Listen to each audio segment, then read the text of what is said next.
We're good. Okay.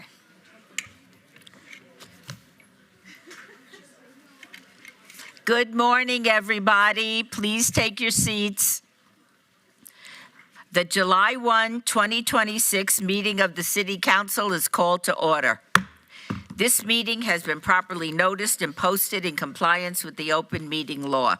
These proceedings are being video recorded and can be viewed live on City of Las Vegas TV on Cox Cable Channel 2. You can also watch the meeting live online and access other city content by visiting lasvegasnevada.gov/connect. The proceedings will be rebroadcast on City of Las Vegas TV the Wednesday of the meeting at 8 p.m. and also on Friday at 4 a.m., Saturday at 7 p.m., Sunday at 7 a.m., and the following Monday at 5 p.m. This building is protected by a state-of-the-art fire detection and suppression sprinkler system.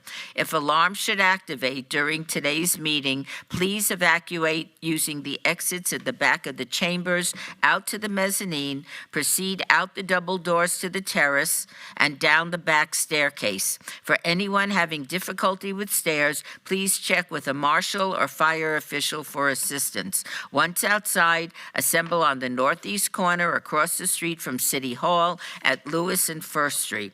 Employees wearing safety vests or our city marshals will inform you when it is safe to re-enter the building.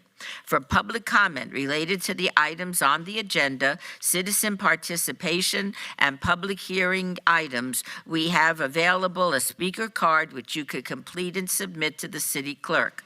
Cards are available in the clerk's office or in the rear of the chambers. If you do not submit a card, it does not prevent you from speaking under public comment, citizens participation, or specified public hearing items. If there is anyone present today that has a need for hearing impaired equipment, please see the city staff clerk. City clerk staff, please note, if you are parked in the parking garage across the street, a self-validation machine is located in the foyer between council chambers and the security desk you walk through to enter the chambers. You must have your ticket with you to use the machine. If you do not have your ticket, see security personnel when exiting for a validation coupon. Before we proceed with the agenda, would everyone please rise for the invocation given by Deacon Tomas Garcia, the Light of the World Church, and please remain standing for the pledge. Welcome. Thank you, Mayor. Almighty and gracious God, we gather today with grateful hearts, mindful that we come from many backgrounds, stories, and even beliefs. Yet we are united by a shared love for this city and a shared responsibility for its future. We thank you for the people of Las Vegas, for the diversity that strengthens us, for the resilience that has carried so many through hardship, and for the hope that keeps neighbors building, serving, and starting again. We ask that you fill this chamber today with the spirit of profound reflection, for the responsibilities of civic leadership are heavy. The choices made within these walls are not merely administrative. They ripple outward into every corner of our city, into our homes, our schools, and our neighborhoods. Every decision touches the everyday lives of families who simply want to live in peace and dignity. Lord, we confess that in our human strength, we cannot see every consequence. We need your help to choose what is right rather than what is merely easy. So we ask, fill this room with wisdom, grant our mayor, council members, and every public servant clarity of mind and steadiness of heart, integrity that cannot be moved, humility that truly listens, and courage that protects what is just and good. Where there are differences, grant respect. Where there is tension, grant patience. Where there is uncertainty, grant light. We ask a special blessing upon all who labor for this city, those in leadership and those unseen, those who protect our safety, maintain our streets, strengthen our infrastructure, educate our children, serve visitors and residents, care for the vulnerable, and also for those who carry heavy burdens quietly. May our work today bear good fruit, and may Las Vegas be a place where people feel safe, valued, and able to thrive. In your holy name we pray, amen. Amen. And may I ask you, Deacon, to lead us in the pledge? I pledge allegiance to the flag of the United States of America and to the republic for which it stands, one nation, under God, indivisible, with liberty and justice for all. Thank you so Thank you. much. We will now proceed to the ceremonials.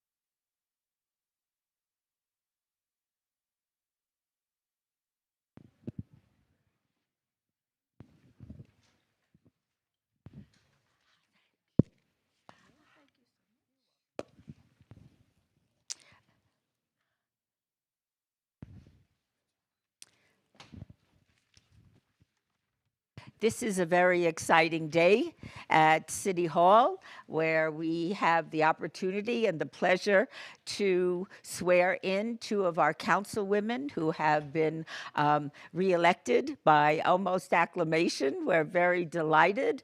I can't think of any two more talented, hardworking city council people than the two women that we're honoring today. They join a group of city council people that work hard, understand their responsibilities under the law, take care of their wards and the people that call their wards home, and more importantly, care so much about the city of Las Vegas. They do a very, very outstanding job and work hard every single day on behalf of their constituents. So with that, I want to thank you, and we'd like to start our ceremonials with the swearing in of our two councilwomen from Ward 4 and 6. We will have presentations and photographs with each as we proceed.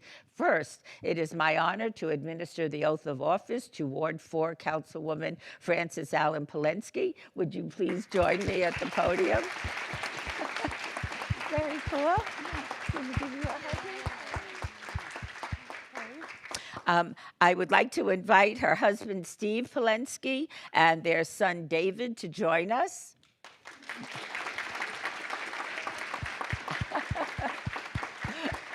How are you? It's good to see you. You too. I would also like to invite Sarah and Michaela, her special assistants to the council, to join us as well.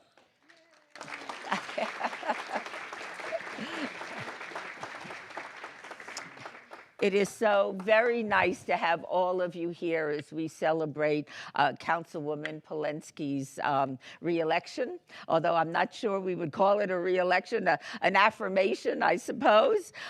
David, I understand that you're going to be holding the family Bible. Outstanding. Okay, you're all in the right position. At this time, I am very pleased to administer the oath and have you duly sworn in for the next 4 years.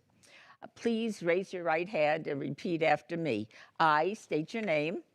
I, Frances Allen Polensky, Do solemnly swear do solemnly swear that I will support, protect, and defend that I will support, protect, and defend the Constitution and government of the United States the Constitution and government of the United States and the Constitution and government of the state of Nevada and the Constitution and government of the state of Nevada against all enemies, against all enemies, whether domestic or foreign, whether domestic or foreign, and I will bear true faith, and I will bear true faith, allegiance, and loyalty to the same. allegiance, and loyalty to the same. Any ordinance, resolution, any ordinance, resolution, or law of any state notwithstanding, or law of any state notwithstanding. and further, And further, that I am not under any direct or indirect that I am not under any direct or indirect obligation to vote for, obligation to vote for, appoint, appoint, or elect or elect any person to any office, any person to any office, position, or employment position, or employment in the city government of the city of Las Vegas. in the city government within the city of Las Vegas. And further, And further, that I will faithfully perform that I will faithfully perform the duties of the office the duties of the office on which I am about to enter. in which the duties of the office in which I'm about to enter. And further, And further, it is that my bona fide address that my bona fide address is shown herein, is shown herein. and I will immediately notify the city of Las Vegas I will immediately notify the city of Las Vegas, of Ms. any Luann, change of address of any change of address during my term of office. during my term of office. So help me God. So help me God. Congratulations. So happy for you.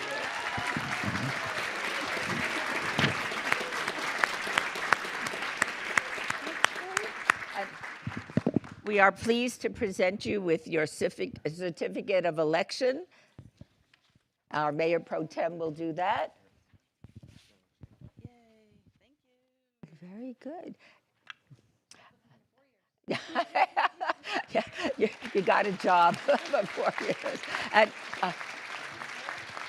Francis, I am sure everybody here would like to hear you say a few words. Would you do that for us? All right. I think the mayor's going to hand me. Good morning. Good morning. I am incredibly honored and grateful to accept a second term serving the residents of Ward 4. This election was unopposed, something that hasn't happened in the city of Las Vegas in a city council race since the early 2000s. Back then, many of us were carrying flip phones, burning CDs, and watching the first seasons of American Idol. While a lot has changed over the years, one thing remains the same. People want leaders who listen, work hard, and put community first. I don't view an unopposed election as a personal achievement. I view it as a vote of confidence in the work we've accomplished together, and a reminder of the responsibility that comes with serving the citizens of Las Vegas. Over the past 4 years, we have made meaningful progress. We've invested in parks and recreational opportunities, strengthened public safety, improved infrastructure, supported local businesses, and community events. And every day we've worked hard to make Ward 4 a place where families are proud to live. But none of those accomplishments belong to one person. They belong to all of us. They belong to the residents who share their ideas and concerns. They belong to city staff who work tirelessly behind the scenes. Can we get some love for city staff?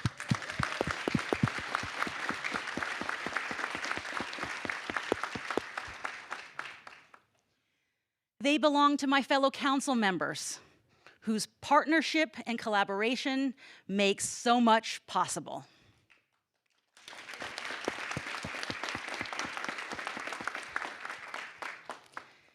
As Mayor Berkeley often says, we attract millions of tourists a year who think Las Vegas is the greatest place on earth to visit. It's my goal to make Las Vegas the greatest place on earth to live. I'm going to work on my Shelley Berkeley. Madam Mayor, together we are moving our city forward with the spirit of teamwork that make it one of the most desirable places to live. I want to extend a special thank you To Bradley Mayer and Shannon Bentham,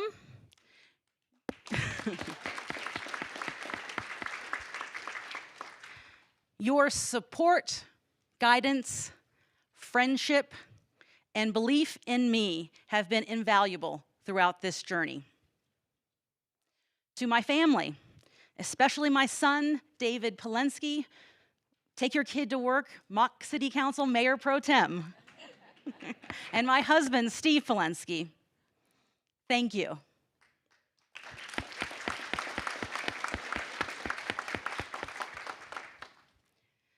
Public service is never a solo endeavor.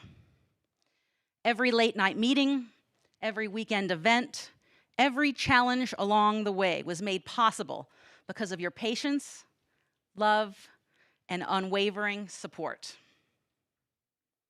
And finally, to the voters, supporters, volunteers, and residents of Ward 4, thank you for your trust. Serving this community has been one of the greatest honors of my life.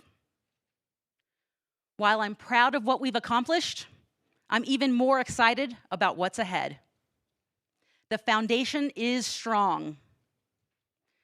The opportunities are tremendous, and the future of Ward 4 has never been brighter.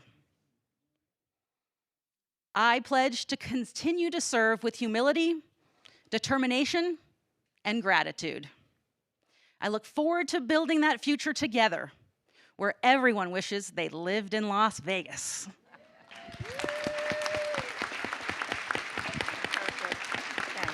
I'm so pleased. For everything. Oh, thank you. Oh, yes, pictures. Let me put this down. Come back.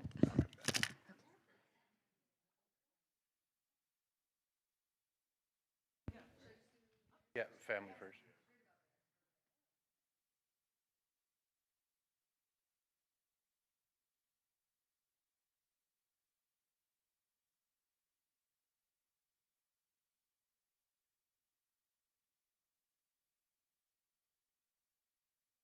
Okay, Could we put her staff in there Yeah. too, and then we'll all come? very good, Mayor. That's where I was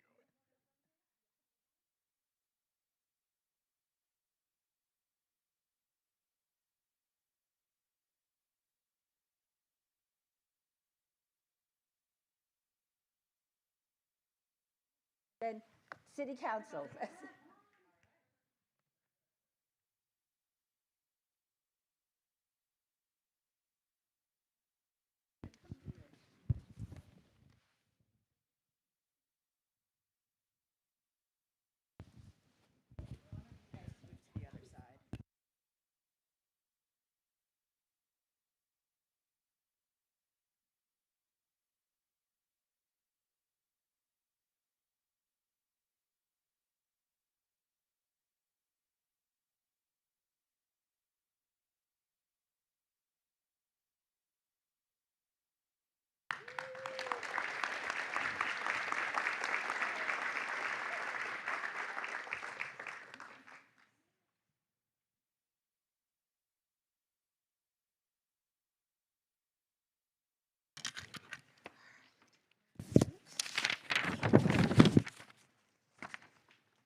Let's give Francis another round of applause.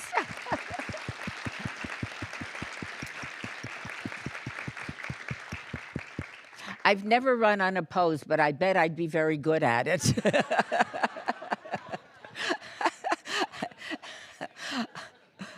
Our next oath of office that will be administered today is for our Ward 6 Councilwoman, Nancy Bruni. Nancy, would you please join me at the podium?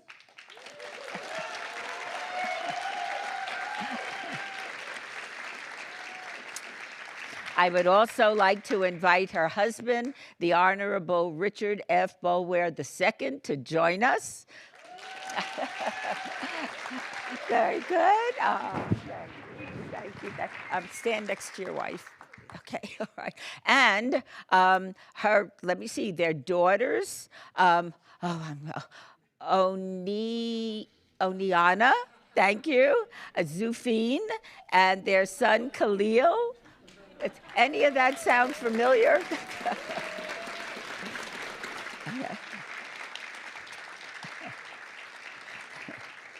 Nancy's mother, Dr. Jill Parker, and her sister, Rebecca Bruni. Please join us as well.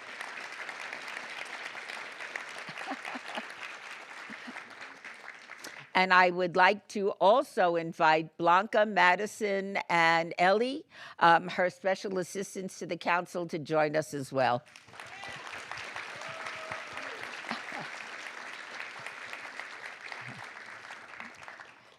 We are so excited that you're all here with us today at City Hall to be a part of this very auspicious occasion. Dr. Parker and Rebecca, I understand you will be holding the family Bible. All right, perfect. At this time, Judge Boulware, will you please administer the oath of office? Thank you. Thank you, Mayor.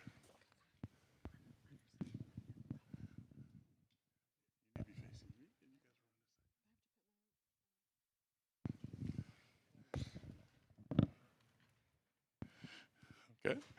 Please state your name. Nancy Bruni.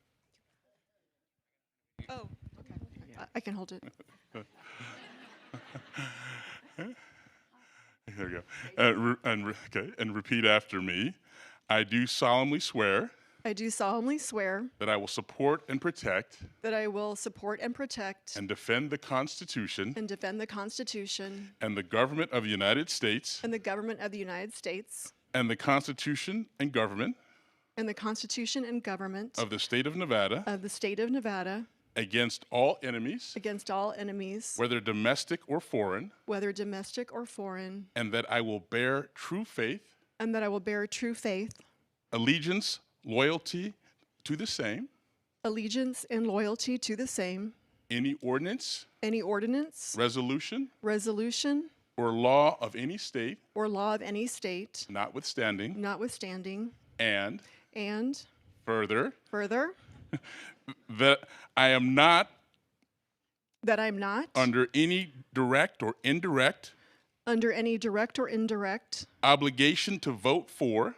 obligation to vote for, appoint, or elect any person to any office, position, or employment in the city government in the city government of the city of Las Vegas, of the city of Las Vegas, and further,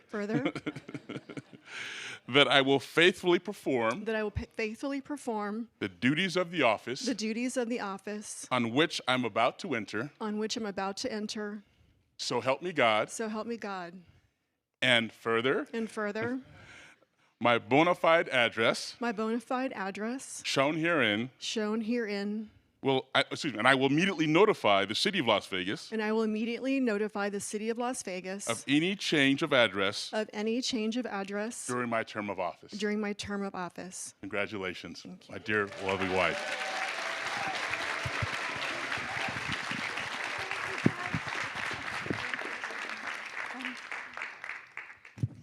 Nancy, would you mind saying a few words to all of us that are gathered here today?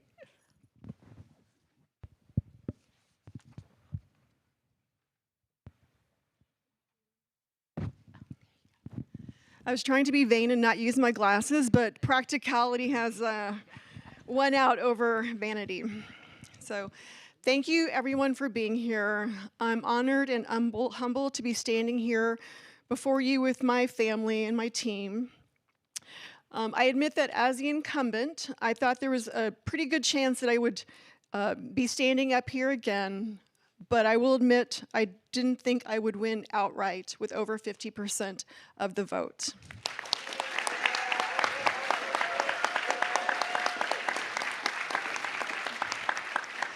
And it turns out, after talking to a lot of good friends after Tuesday night, they also said the same thing. So I've had a few weeks to think about what that means, and here's where I've landed. Ward 6 neighbors, and there are so many in the room today, and I'm so blessed and grateful that you're here. They didn't vote for a party. Ward 6 voted for someone who shows up consistently. It turns out people over politics isn't just a bumper sticker or a cute campaign slogan. It's actually an electoral strategy, a long-term one, and one that actually is pretty effective. And maybe that's the real lesson here. Maybe we can rebuild trust in our political system, one donut, or one bocadito, or one sunset yoga session, one pothole filled, one call or email returned, one person at a time deciding that you're not the enemy. You're just a lady who hosts monthly coffees and keeps her promises.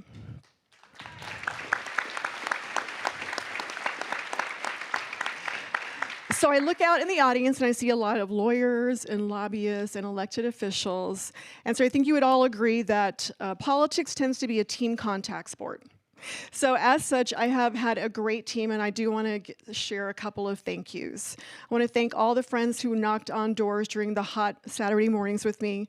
Thank you to the friends who phoned a neighbor and rallied the troops. Thank you to everyone who opened up your living room and hosted meet and greet meetings. Thank you to my donors who bet on me even before the polling gave them a reason to. And thank you truly to every single voter of Ward 6, the ones who've been with me since day one.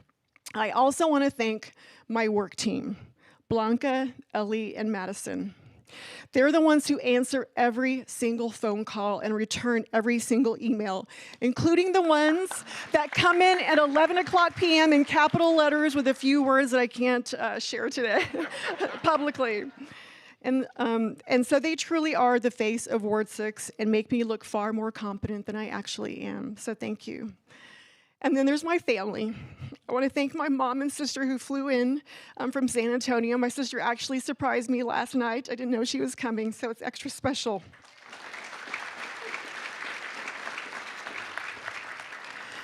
My mom came from England when she was 26 to America, knowing no one, and she has instilled in me and in my sister a deep love of this country and our deep faith. And so thank you, Mom. And I want to thank my husband and my kids who have stood by the last year watching our dining room table transform into campaign headquarters filled with volunteer sign-up sheets and yard signs. I promise I will clean the table this weekend. Thank you for your grace and patience. We are standing here today because Ward 6 neighbors saw what we've been doing for the past 4 years. They've seen that we show up. During the campaign, news reporters asked me what my priorities were going to be for the next 4 years. My response was that we're going to keep doing what we've been doing. And so the last 4 years, just to summarize, really have focused on 3 pillars. The first one is housing. And that's not just a talking point, but a math problem with a human face. You can't build a community out of people who are one step away from losing their home or their apartment. The Gospel of Matthew has a line that guides much of my service. I was a stranger and you welcomed me. Housing policy isn't spiritual. It's zoning and permitting and infrastructure and many meetings about variances and setbacks. But underneath it all is the guiding principle: make room for people. And that's my job.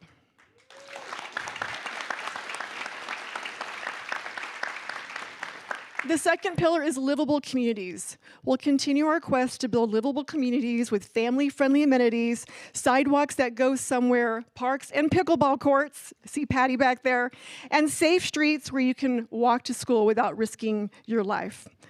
Benjamin Franklin once said, "A great empire, like a great cake, is most easily diminished at the edges." He was talking about nations. I'm talking about neighborhoods. If you neglect the edges of a neighborhood, the broken sidewalk, the overgrown weeds on medians, the empty strip malls, eventually the whole cake falls apart. So no, we are not skipping the edges in Ward 6.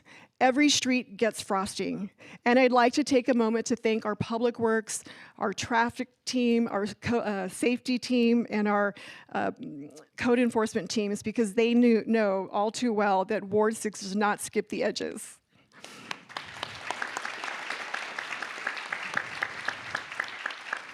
The third and final pillar of this idea is neighbors taking care of each other. I ran on a platform of making Ward 6 the place where neighbors take care of each other, and I'm very proud of the work that we've done.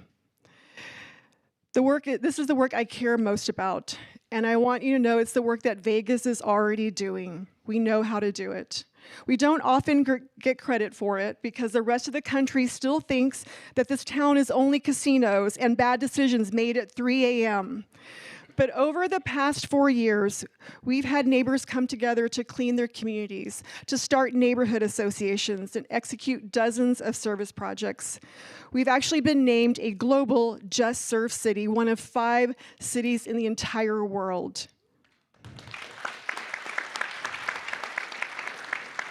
So we've been recognized for our big collective service-oriented heart, and we're going to keep doing that work. I'd like to close, let's say, many of you don't know that when I was at Harvard, I actually left college for a year to run off and try to work with Mother Teresa. That never happened. I only made it as far as New York City and the Catholic Worker. But Mother Teresa remains one of my, I guess, spiritual role models. And she said something I think about a lot of times when it feels like the problems in front of us are too big. She said, "We can do no great things, only small things with great love." To the residents of Ward 6, that's my promise to you. Not a miracle, just small things done consistently with people paying attention. I can't promise that I'll get everything right, but I promise I'll show up, I'll listen, and I'll respond to every single text and phone call. Thank you. God bless this city. God bless this state. And God help the city attorneys and the city clerk's offices, because I have a lot of ideas. And now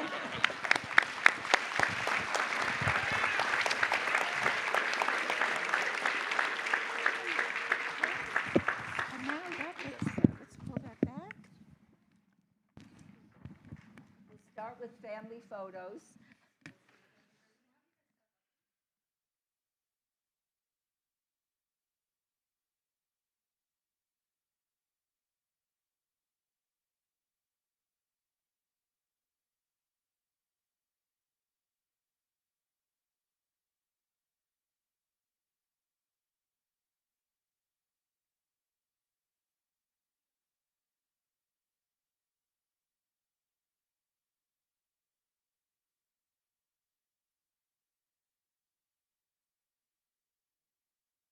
Bring staff in, yes.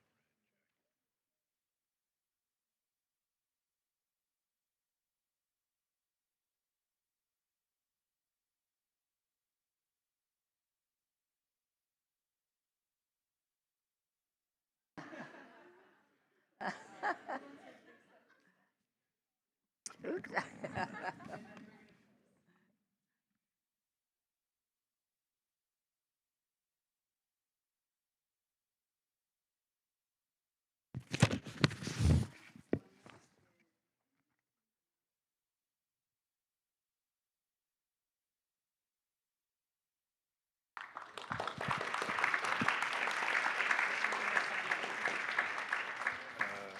Yeah, give it to me.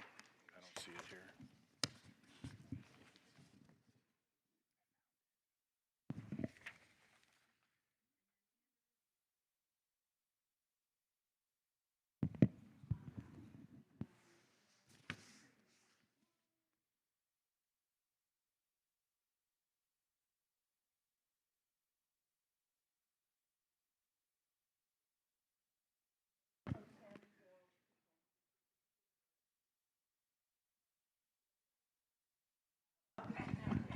Coming back. Did you like it? Good, excellent. Right. Nancy, I'm so delighted that the election turned out the way it did. The fact that you won in the primary saved me a lot of money.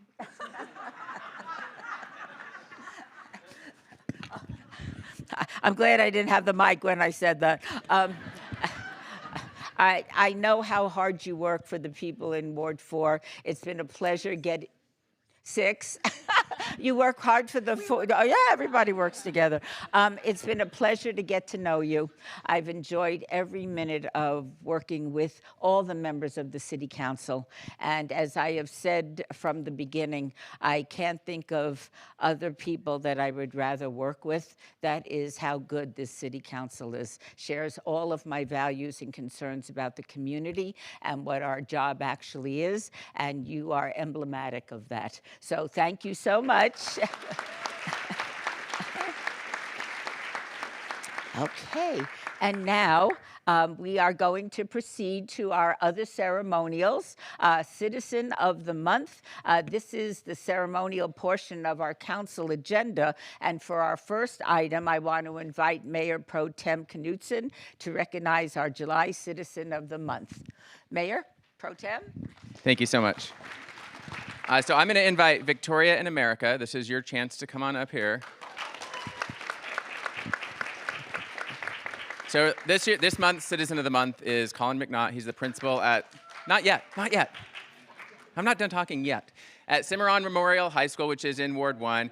Mr. McNaught is well known throughout our community. I too, it was mentioned this morning that wherever you go, there's somebody who knows Principal McNaught at Cimarron Memorial. I heard about him long before I met him, and still his name continues to come up in the education circles that I'm in. So he's done a great job representing CCSD, the Clark County School District, done a great job representing Cimarron Memorial High School. And I just want it to be clear, we in the city of Las Vegas now have crossing guards in middle schools and a couple of high schools. And it was because of one text, one phone call, and one request, which came from Mr. McNaught. So we are a safer community because he was looking out for the students that he represents at Cimarron Memorial. He has a whole bunch of accolades, but I think it's better to hear from students than from me. So I'm going to turn it over to, this is also the Student Body Council. They are going to get up for a picture, but not yet. The Student Body Council at Cimarron Memorial High School came to watch democracy unfold. And here we go. Hello, everybody. My name is Victoria Torres. I'm the student body president at Cimarron Memorial High School, and I'm glad I have the pleasure to be talking about our principal. When Mr. McNaught took the lead, he didn't just maintain, he built. Academically, our CTE programs went from 6 to 16 in total, with 10 of those were added right under his leadership. He pushed it for real college access too. We just had one UNR dual enrollment class before he started. Now we're up to 12. He also brought pre-K to our school because he knows early start and building community matters. And his support just goes beyond academics. I did 3 seasons of sports, and he's always been there for athletics. From every home football game to showing up to bowling and even coming to support me for my cross-country regionals. He's always showed up to support and watch. He cares whenever an athlete gets injured and makes sure they have what they need to recover. If a student isn't showing up to class, he finds a way to help them get back on track. He does all this while teaching freshman biology and still watching over our entire campus. And he doesn't just stop at our campus. He lobbies at higher levels and fights to do what is right for our students. Every time, that's how Cimarron Memorial High School got CCSD to pilot a crossing guard position right here at our school, keeping our students safe. Because of McNaught, students here know that someone has their back in the classroom, on the field, and walking to school. He sets the tone that this is a place where students can be seen, supported, and set to success. McNaught leads with action, not just with words, and our kids are better for it. Thank you so much.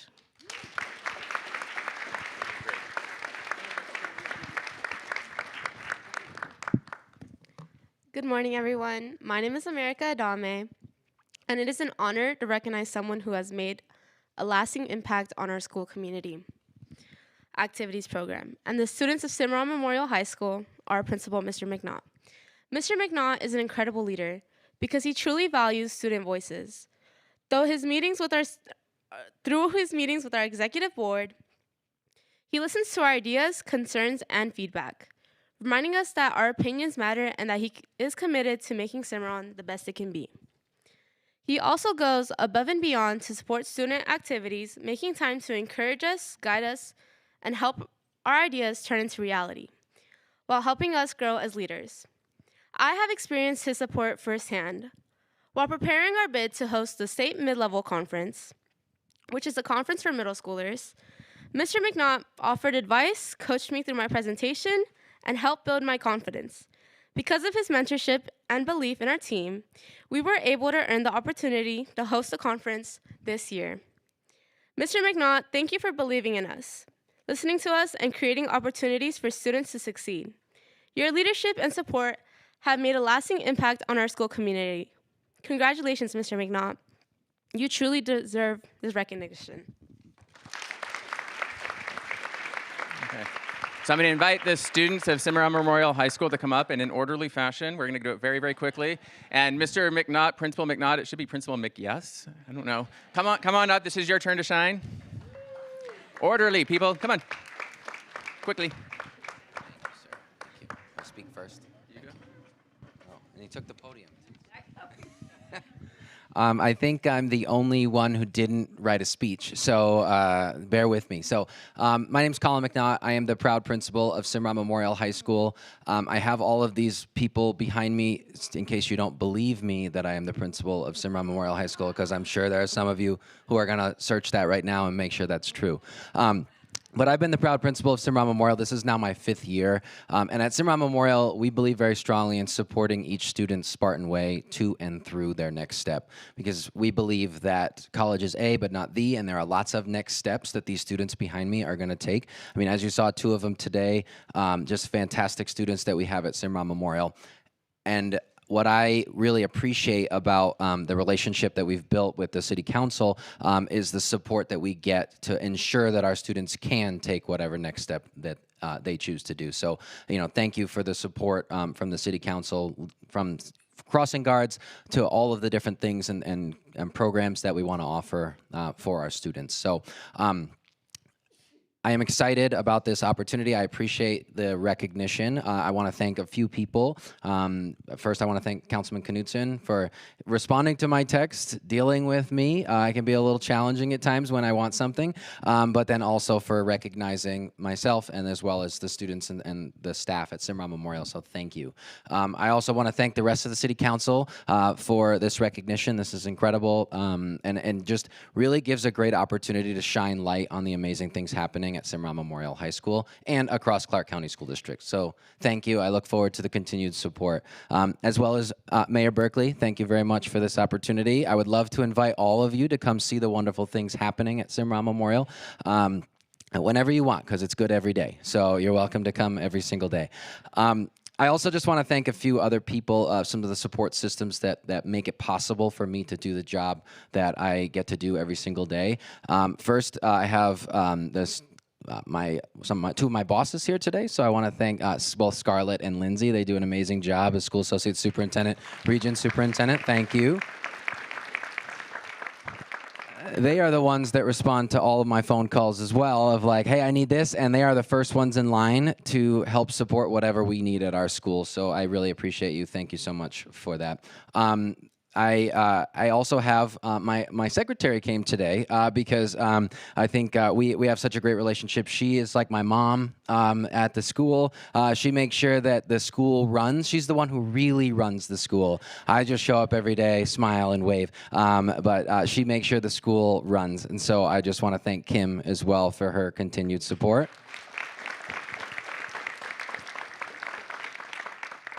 Next, my in-laws came today, and so I appreciate them very much for their support. They are always cheerleaders for me. My mother-in-law was sharing this morning that she's the one that hears a lot from various people in the community. Oh, I know that guy. And I said, maybe good, maybe bad, who knows? I think the jury's out on that. But I appreciate the support, and I thank you so much for being here. I can't thank you enough, so thank you very much.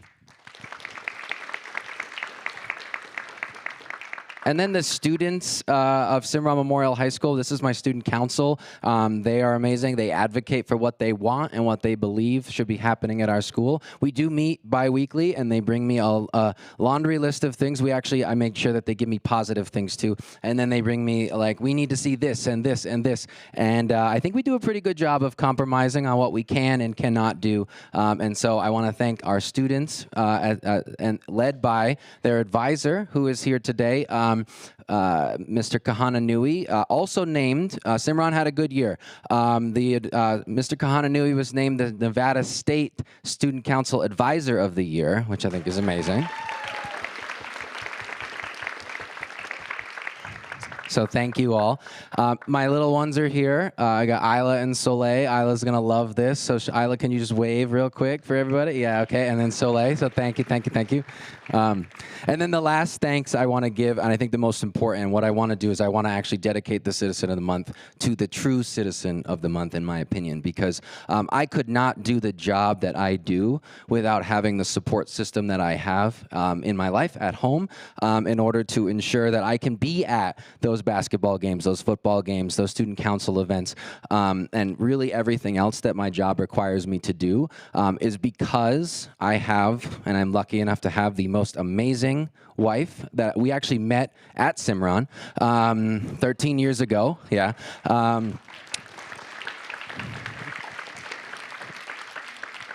Yeah, we were both ninth grade teachers. We both taught the same students. The students were like, "This is a thing." And we were like, "It's not a thing. It's not a thing." Well, now here we are, married 13 years later. So apparently it was. I could not do this job without the support of my amazing wife, Raylene. And so I am dedicating the Citizen of the Month to, again, the true Citizen of the Month who allows me to do what I do, my amazing wife, Raylene. So thank you. And so I think I appreciate it. Thank you so much for this. And oh, you're gonna make me do that. Okay. So I am not.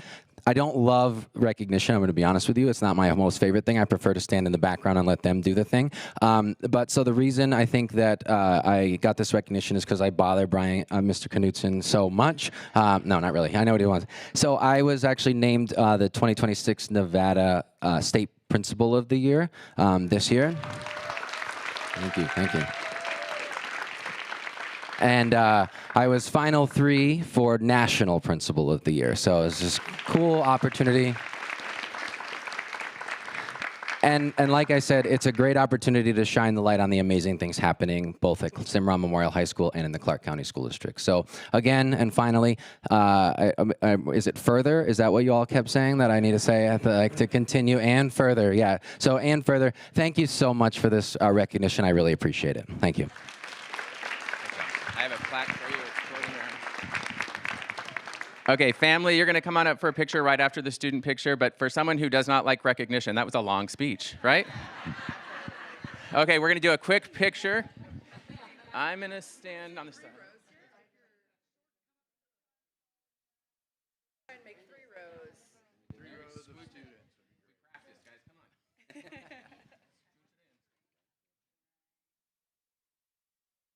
Yeah, come on in. Yes, of course. You guys are doing great. Mayor, we're going to have everybody in.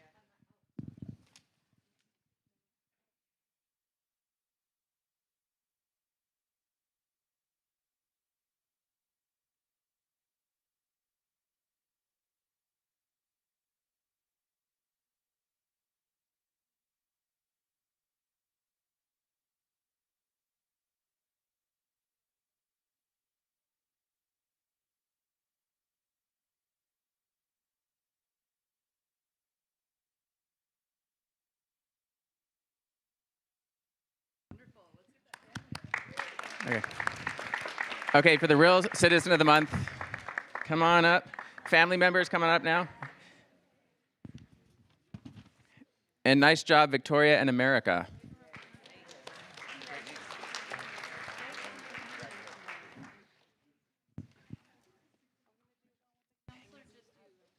No, all of us.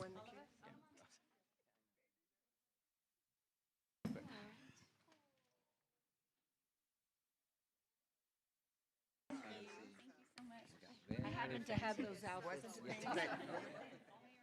Big step forward.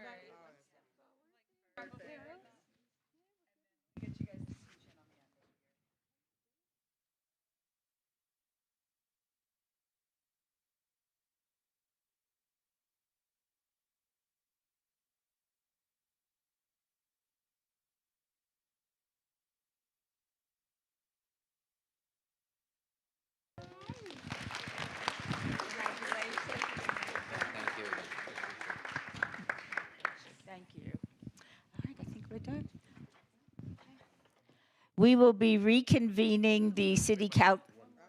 Oh, my heavens to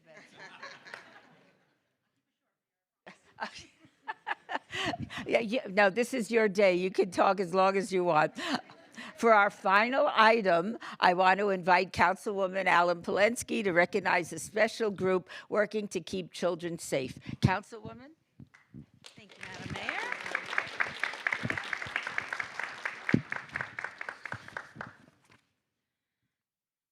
Few things are more heartbreaking than a missing child. As many of you know, at every city council meeting, I take a moment to share the information about missing children in Nevada, because every child deserves to come home and every family deserves hope. It only takes one person to recognize a face, sharing a post, or making a phone call to help the outcome of a family on its worst day. That's why organizations like Nevada Child Seekers are so important. Please join me in welcoming the executive team from the Nevada Child Seekers to the podium.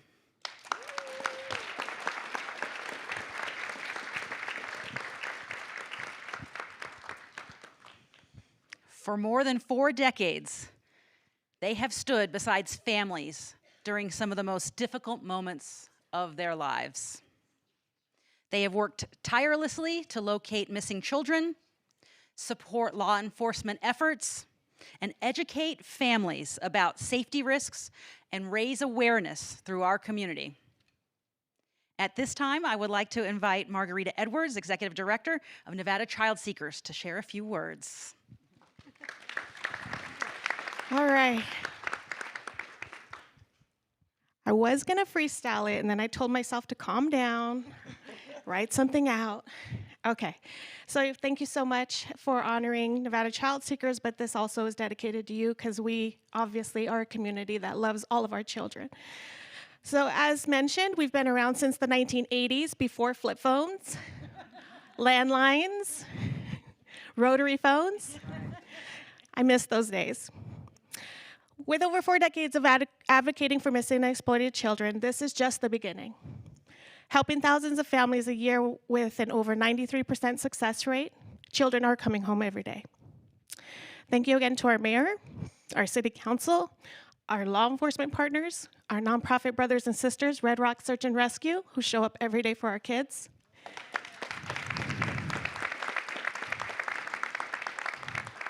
And for our families of missing children.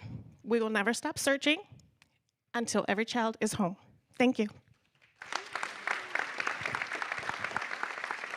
Thank you, Ms. Margarita. And thank you to Nevada Child Seekers leadership team for their extraordinary work that they do every single day. Your commitment to protecting children and supporting families makes our community safer and stronger. And we've got a proclamation behind you, I think, there. And I'm going to refrain from reading the whole thing, but the most important part, we, the mayor and the members of the Las Vegas City Council, hereby proudly proclaim today, July 1st, 2026, as Nevada Child Seekers Day.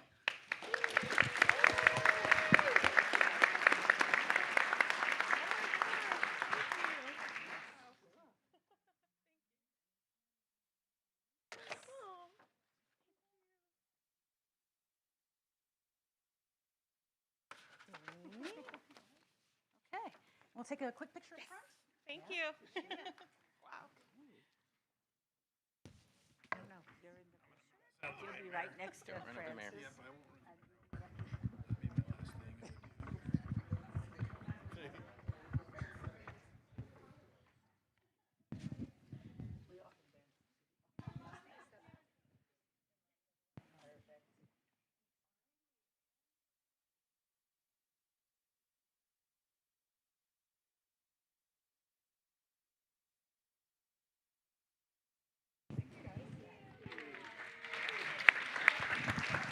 All right.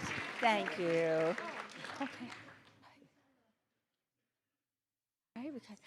We will be reconvening our city council meeting in about 5 minutes. All right.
We will be reconvening the city council meeting in 1 minute.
City council members, may I ask you to please take your seats?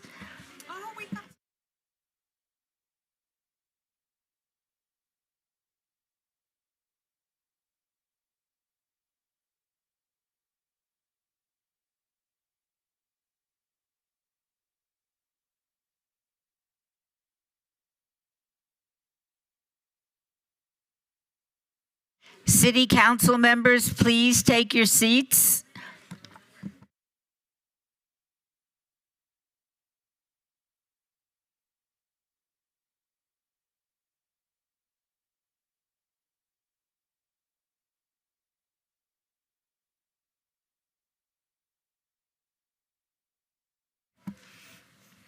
Agenda item number 8.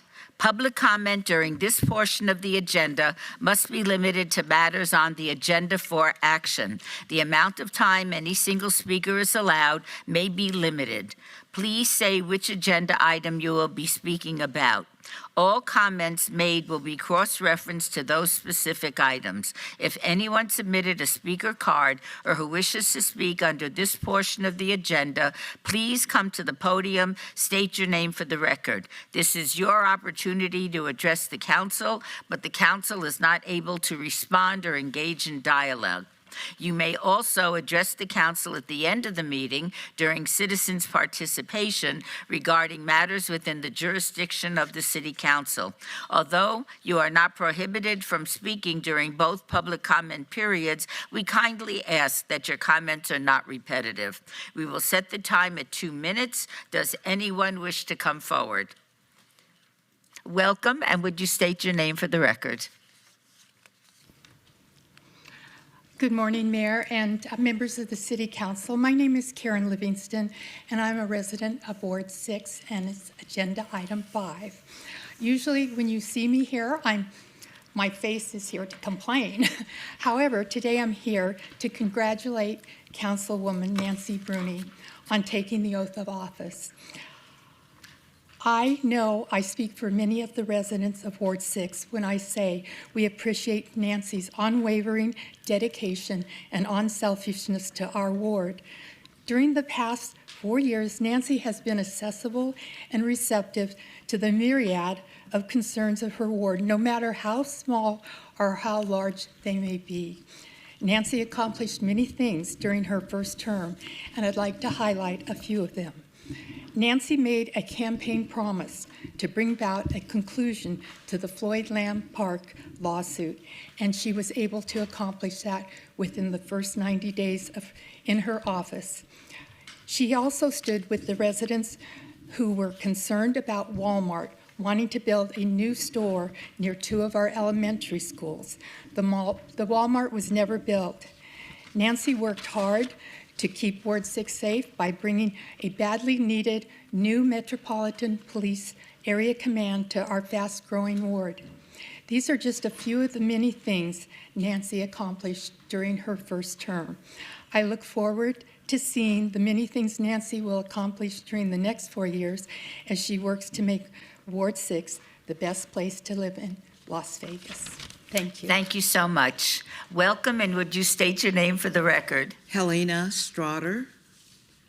Welcome. Thank you. First time, so I might stumble a little, but that's okay.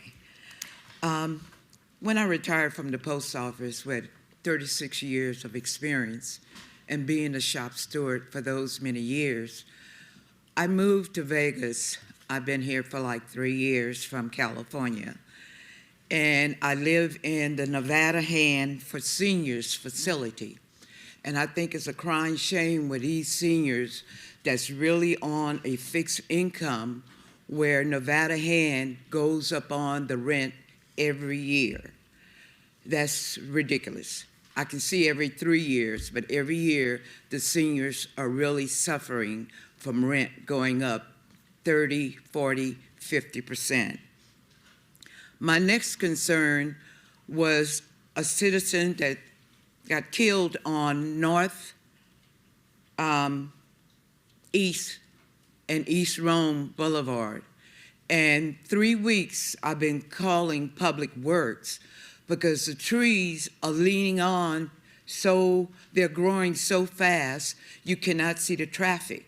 So the young man that was on the motorbike, but due to the fact that the trees was so big, when I called Public Works 3 weeks ago, I told them, I said, I asked you, would you please trim the trees? Because when you come to that stop sign, you're not able to see the cars coming so fast. So ERA is on the corner, and they said, well, we can't trim the trees because the trees belong to ERA. I said, well, how does an emergency on public trees, is that working out? So they gave me the runaround for 3 weeks. So I'm here to ask for some reasons where those trees need to be trimmed. Is that for me to stop talking? I'm afraid it is. I'm but gone. Thank you. We thank you so much. You're welcome. Is there anybody else that would like to speak under this agenda item? Welcome. Please come forward and state your name.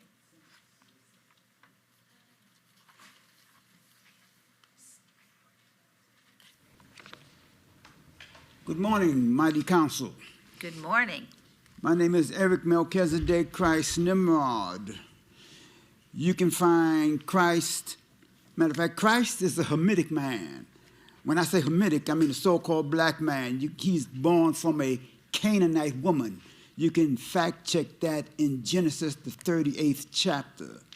Jesus came from a Hamitic, the tribe of Judah, came from a Hamitic woman named Tamar. So the tribe of Judah actually is a Hamitic tribe, as is David, as is Solomon. Be it as it may, I'm for Agenda 14, 18, 30, 31, 32, 33, and 34.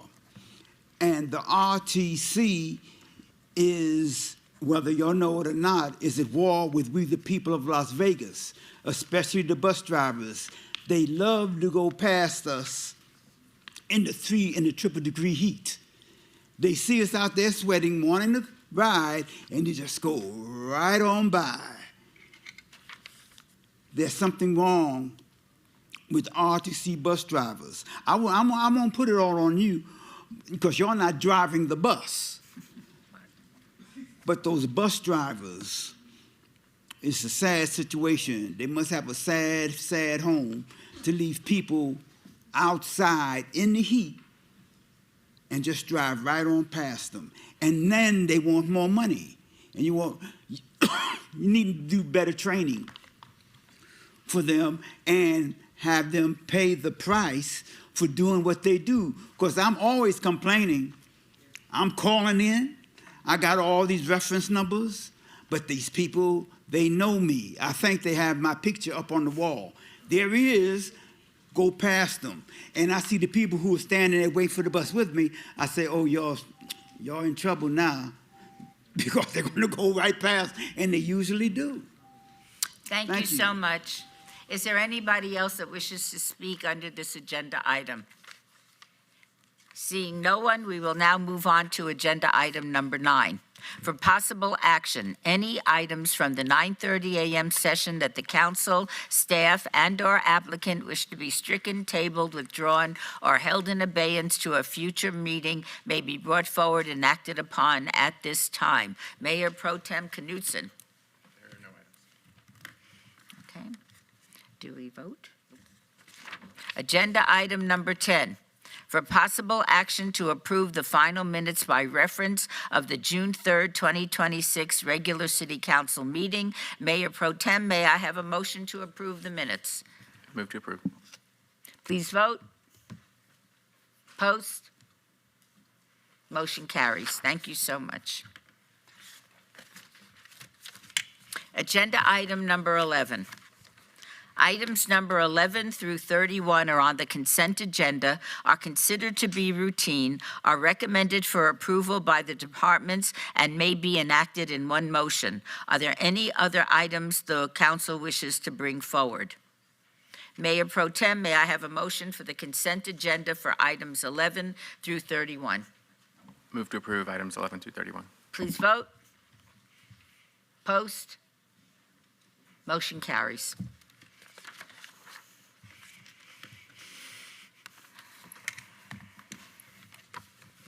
Agenda item number 32, boards and commissions. Discussion for possible action to elect Councilwoman Olivia Diaz to serve as the Mayor Pro Tem. Councilman Knudsen has served as Mayor Pro Tem since December 21st, 2022. It is at the mayor's discretion to appoint a council member to this position. So I move to approve Councilwoman Olivia Diaz as Mayor Pro Tem. Is there anybody that wishes to speak? Yes, Sandra. I'm sorry, Councilwoman. Thank you, Mayor Pro Tem. Thank you, Mayor. Oh, my goodness. Now I'm confused. All right. So before we vote, I would just like to say thank you to Councilman Knudsen, our current Mayor Pro Tem.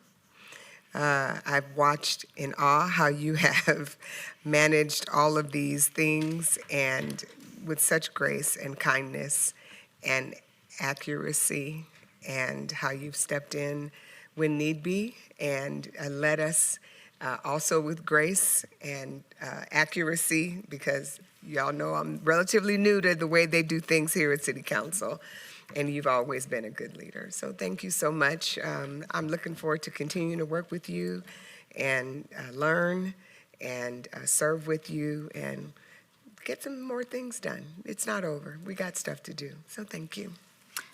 Thank you, Councilwoman. Councilwoman Polensky. Thank you, Madam Mayor. Mayor Pro Tem Knudsen, thank you for your steady leadership and unwavering commitment to the people of Las Vegas. Your thoughtfulness and dedication have helped guide our council through some of the most important decisions it has made, and it's been a pleasure to serve with you. Councilman Knudsen is the longest tenured person up on this dais. No, second longest person on this dais. And when I initially got here, he was very gracious in accepting me and helping me learn the ropes. I'm grateful for his kindness and generosity, and I look forward to his very bright future. Councilwoman Bruni. Thank you, Mayor. I too would like to thank Councilman Knudsen. I will say he was instrumental in getting me helping me to get onto the City Council way back when. And since I've arrived, he's been incredible. Steady, calm leadership, especially when we've had a couple of heated items up here for discussion. So I know you're not going anywhere, so I look forward to continuing to work with you. Thank you so much. Ms. Kelly. Thank you, Mayor. I too want to add my congratulations on such terrific service. It's been certainly very short for me, but I know that you have spent years helping, supporting the mayor, but also in all elements of your service. And you have brought the same practice and preparedness and focus to making the whole system work better. And it makes it very easy to serve on this council when we know that our number two is just as prepared for anything as the mayor is every day. So I want to thank you for your service in that manner. Thank you so much. Ms. Diaz. Thank you, Madam Mayor. I have, if the vote goes the way that I hope it goes, very big shoes to fill. You've been a very efficient, dapper-looking, just a very, very knowledgeable MPT, and you haven't missed a beat, and you make sure things are going the way they're supposed to be going, and I know that you're still going to lead us, even not in the MPT role. I think you're still going to advise us if you see that we're not handling something in the right way, but you've had the blessings of serving under two mayors, the prior Mayor Goodman and now Mayor Shelley Berkeley, and just thank you, because I think people don't understand that there's an extra weight and responsibility that comes with serving in a leadership role. And so I want to thank you tremendously for helping us be the best council we can be for the time you've been MPT. Thank you so much. And Brian, let me say that you are a good man. And as important, you are a good city councilman. And as important, a very, very good Mayor Pro Tem. It has been my pleasure since becoming mayor to work with you. I have the greatest trust and confidence in your judgment and the advice that you have given me. I appreciate it. Even at this meeting, you said, no, you don't have to vote on that. I appreciate that a lot. I think that you and I have the same belief system and values that we share, and know the importance of public service and the importance of what we do, not only individually, but as a city council. There's no drama. Like I said, there's no scandals. We all work very hard, and it's because of you and your leadership that that has been possible. So I want to thank you for your service. I love you. And I appreciate everything you've done for me and for the rest of the council. You are a quintessential city councilman, and I think we have all benefited from your service. And before we move to the vote, would you like to say something? I am not dying, I don't think. I'm not going This is anywhere. a preview. This is a preview. You're all great to work with. I appreciate all the kind and nice words, and I will appreciate the opportunity to be more scandalous now, because I will take advantage of that. I personally can't wait to see that. So I have moved to approve Councilwoman Olivia Diaz as the next Mayor Pro Tem. Can we have, shall we vote? Post? Motion carries. Congratulations, Olivia. I look forward to working with you as closely as I did with the Mayor Pro Tem Knudsen. Looking forward to a very strong partnership on behalf of the people of the city of Las Vegas. Congratulations. Thank you for the vote of confidence to my colleagues, and of course for you making that motion, Madam Mayor, and I hope I don't disappoint. You will receive from me a hardworking, equally accessible, and 24/7 kind of person, like I'm sure MPT was to you. Thank you. Thank you so much. All right, let's thank you, Olivia. Agenda item 33, discussion for possible action regarding the appointment of nominee Blaine Entz to Ward 4 seat for the Senior Citizens Advisory Board. Members may serve for an uninterrupted period no longer than 8 years, which is 2 terms. A vacancy exists on the board due to the resignation of the previous Ward 4 representative. Our nominee is eligible and wishes to be appointed. Is there a motion, Councilwoman Polensky? Thank you, Madam Mayor. I'd like to move to approve item number 33. Thank you so much. Please vote. Post? Motion carries. Agenda item 34, discussion for possible action regarding the reappointment of Councilwoman Frances Allen Polensky as a representative on the Southern Nevada Council of Governments Board. Terms are co-determinous with the representative's term of elected office, and Councilwoman Allen Polensky ran unopposed in the 2026 primary and won the Ward 4 seat for another 4-year term. She was first appointed to this board on January 2026. I move to reappoint, to appoint the reappointment, or to approve the reappointment. Please vote. Post. Motion carries. Thank you. Thanks for taking that on again. Agenda item 35, recommending committee bills eligible for adoption at this meeting. Bill number 2026-22. Councilwoman Diaz, would you like to have the bill read? Yes, please. Bill number 2026-22, an ordinance granting to Light Source Communications LLC, a Michigan limited liability company, a non-exclusive franchise for communication services, including broadband internet service, broadband infrastructure access, and/or telecommunications service within the corporate limits of the City of Las Vegas, subject to and in accordance with that certain franchise agreement entered into between the City of Las Vegas and Light Source Communications LLC, and providing for other related matters. Mayor Pro Tem, may I have a motion? Move to approve. Please vote. Post.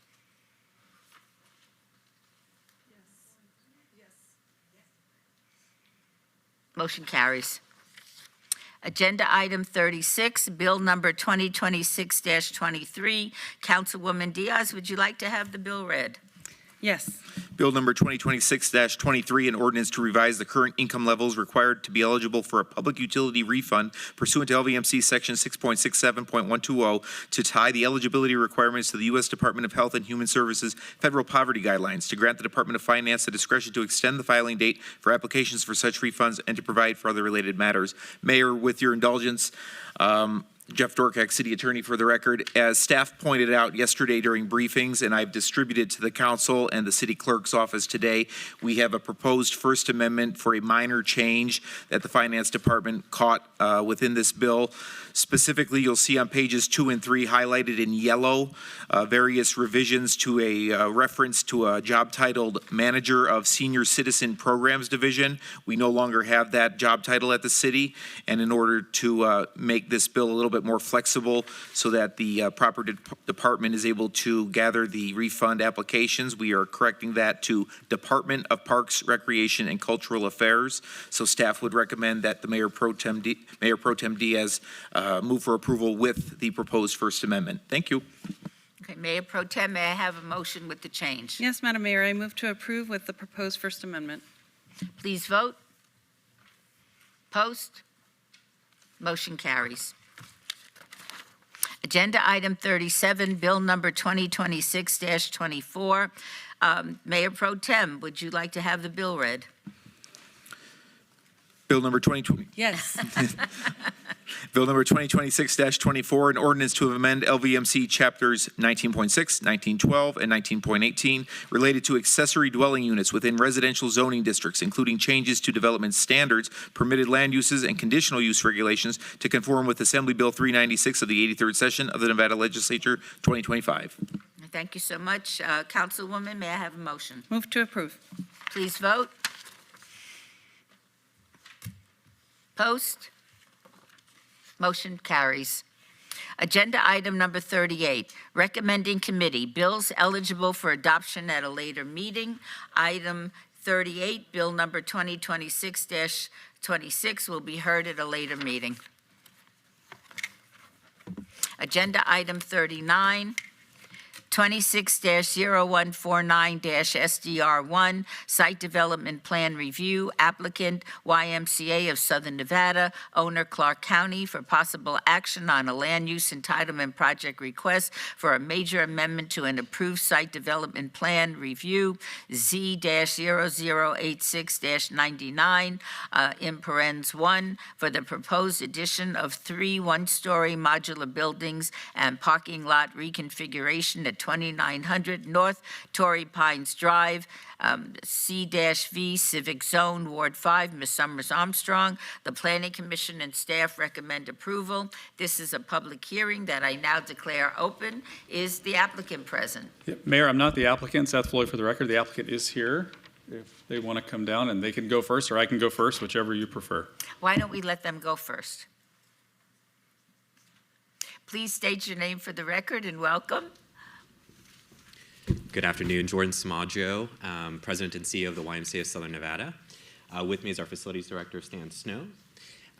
As those of you who have worked with me before know how deeply committed I am to the principle that we can go so much farther when we go together.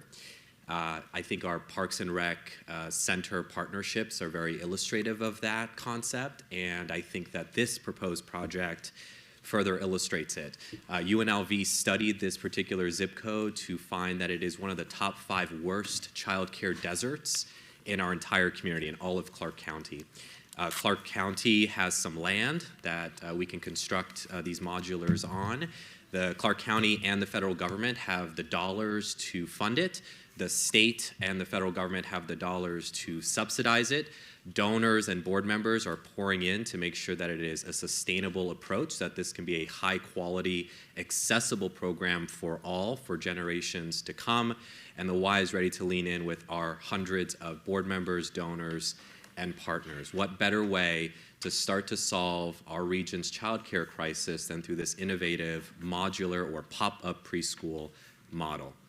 Happy to take any questions, and then Seth, I believe, has an amendment. Yes, Seth, would you care to punctuate anything that has been said? Yes, thank you, Mayor. Seth Floyd for the record. Mayor, the proposed development does meet all applicable Title 19 development standards, and staff finds the development to be compatible with the existing and surrounding land uses, and therefore staff is recommending approval of the requested site development plan review subject to conditions. And we do have, there was some conversation yesterday and today about the color scheme. In your backup, there are elevations that depict, I guess this is subjective, but a rather bland color scheme. The applicant may want to update that color scheme.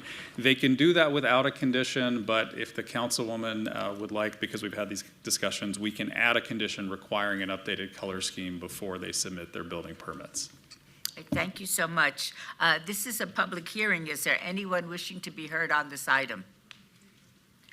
Seeing no one, I will close the public hearing. First, let me thank you for all that you do for our children in this community. Appreciate it greatly. Are there any questions or comments from the council? Okay, Ms. Summers Armstrong. Thank you, Madam Mayor. When I first heard about this, I was a little taken aback when we talked about modulars, because I think many of us have a preconceived notion of what that is. And then I ran into Commissioner Kirkpatrick, whose district this is in, and she said to me, as did the mayor, Councilman Black, we all sit on a committee together, you have to go to Skyview and see what they're doing. And so Julius, my assistant, and I drove all the way out, because it's a ways, to Skyview to look at what you all are doing there, and I was blown away. It is beautiful.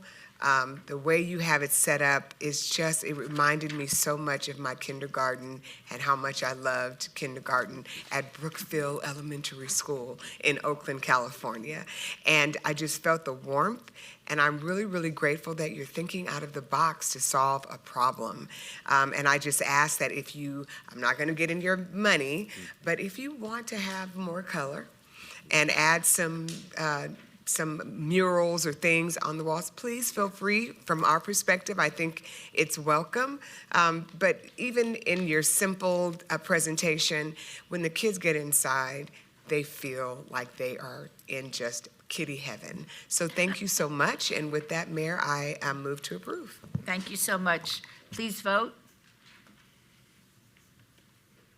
Post. Anticipation. Motion carries. Congratulations. Thank you. Agenda item 40, 26-0235-ROC1, review of condition, applicant P1 Padel, Las Vegas LLC owner, RRA Holdings LLC, for possible action on a land use entitlement project request for review of condition number 1 of an approved review of condition 24-0562-ROC1, which amended condition number 5 of an approved special use permit, SUP 65450, to state beer and wine may be sold or served on this property only at permitted special events up to no more than 12 event days per calendar year on 2.03 acres at 1876 South Buffalo Drive, RE Residence Estate Zone, Ward 1. Mr. Knutson, staff recommends denial. This is a public hearing that I now declare open. Is the applicant present? Yes, would you please come up and state your name and tell us about your project? Hello, my name is Raquel Lohman. I'm the Vice President of Experience at P1 Paddle. And would you tell us the name of your guest today? This is Senta. She is, I'm actually her assistant. I get that. She submitted all the proper paperwork, but really what we're looking to do is offer our club members, because we are a clubhouse and we have a membership that come to play every day at P1 Paddle, we're looking to extend our services to be able to offer drinks to our members. Thank you so much. Is there a staff report? Yes, thanks, Mayor. Seth Floyd. For the record, it's a little awkward to recommend denial to a baby. But Mayor, staff supports the previous action of the City Council with regard to the conditions placed on the approved SUP by the Council, and therefore recommends denial. If this request is approved, the special use permit must subsequently be amended in a separate action to explicitly allow for the sale of beer, wine, and full alcohol as an accessory to the existing country club private use. If denied, the existing condition allowing beer and wine at a limited number of special events per calendar year may continue. Thank you. All right, thank you so much. Is there anyone wishing to be heard on this item? Seeing no one, I will close the public hearing. Are there any questions or comments from the council members? None. Mr. Knutson, would you care to enlighten us? Thank you, Mayor. Mr. Floyd, I apologize. I'm a little bit behind on the verbiage of it, because this has been something that we've been talking about for a couple of years now. Is it the removal of the condition? Thank you, Mayor or Councilman. So they are asking to remove a condition that allowed them to have 12 events per year where they served beer and wine. So if you remove that condition, that allows them, and I know this gets a little layered, but that allows them to come back and ask to amend their SUP to allow for the accessory beer wine use, which would not have that 12 event per year restriction. So that makes sense. Yeah, and I'll just, for the rest of the council, this is a country club filled to it with paddle ball courts on the outside. I think it's an amazing amenity for these neighborhoods. I wish I had one closer to my house, because it really is kind of a cute little vibe to it. And if I were going to play paddle ball, I would want to drink after. So I am supportive of trying to figure out how to ensure that they're able to serve customers in a way that's best for their business. So with that, I would make a motion to remove the condition so that they can come back through and serve beer and wine and alcohol at to the best of their ability to their customers. Is that right? Yes, that's accurate. This would be step one that would allow them then to come back and ask for that as an accessory use. Yeah. Okay, thank you. So we're asking for a yes vote. I'm making a motion to remove this condition, and I look forward to them going back through the process so that they can serve the customers and have a fantastic business. And I appreciate their patience with the city. Yeah. Thank you so much. Please vote. Post. Motion carries. All right, we look forward to having you back with your assistant. Have to remember that the next time I present. Agenda item number 41, set date on any appeals filed or required public hearings. I would instruct the city clerk to set the public hearing dates and appeals from the City Planning Commission meetings and dangerous buildings or nuisance / litter abatements. Will do, thank you. Thank you so much. Agenda item 42, citizens' participation. Public comment during this portion of the agenda must be limited to matters within the jurisdiction of the City Council. No subject may be acted upon by the City Council unless that subject is on the agenda and is scheduled for action. If you wish to be heard, please come to the podium and give your name for the record. The amount of discussion on any single subject, as well as the amount of time any single speaker is allowed, will be limited to 2 minutes. This is your opportunity to address the council, but the council is not able to respond or engage in dialogue. Are there any members of the public who wish to speak under this portion of the agenda? Hello, my name is Shoshana. I'm a resident, and I'm here to urge the separation of church and state and to stop praying, doing your invocations at these public meetings. I noticed they were swearing in on the Bible, which I'm sure you haven't fully read. It is the word of your God, and I'm going to talk about it because Juneteenth just passed, and that was all about the slavery issue in the United States. This is the handbook for slavery. It endorses slavery, and it was used to brainwash innocent Africans into slavery and telling them that slavery is godly. Slaves, obey your earthly masters with respect and trembling as you obey Christ. That's just one part of Scripture. I'll keep going. Slaves should honor their masters to avoid dishonoring God. Slaves, obey your masters with respect, not only the kind and gentle masters, but also the harsh ones. If a man rapes a slave woman, is in here,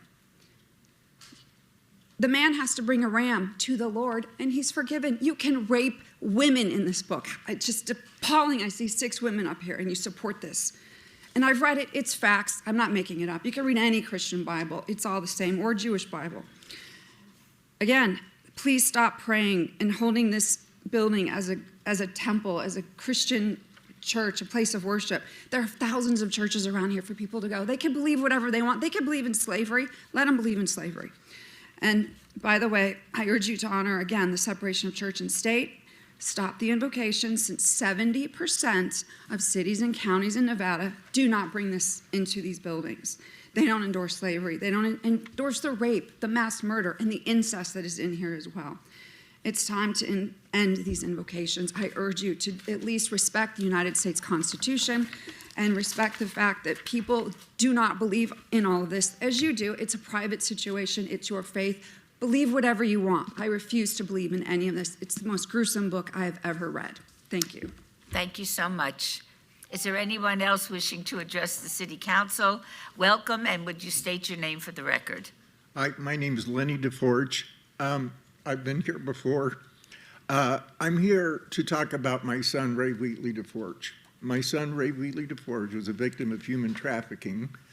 Unfortunately, he was in a work program, and he was placed in a job that he wasn't qualified for, that he shouldn't have. And 2 weeks later, he was a victim of human trafficking.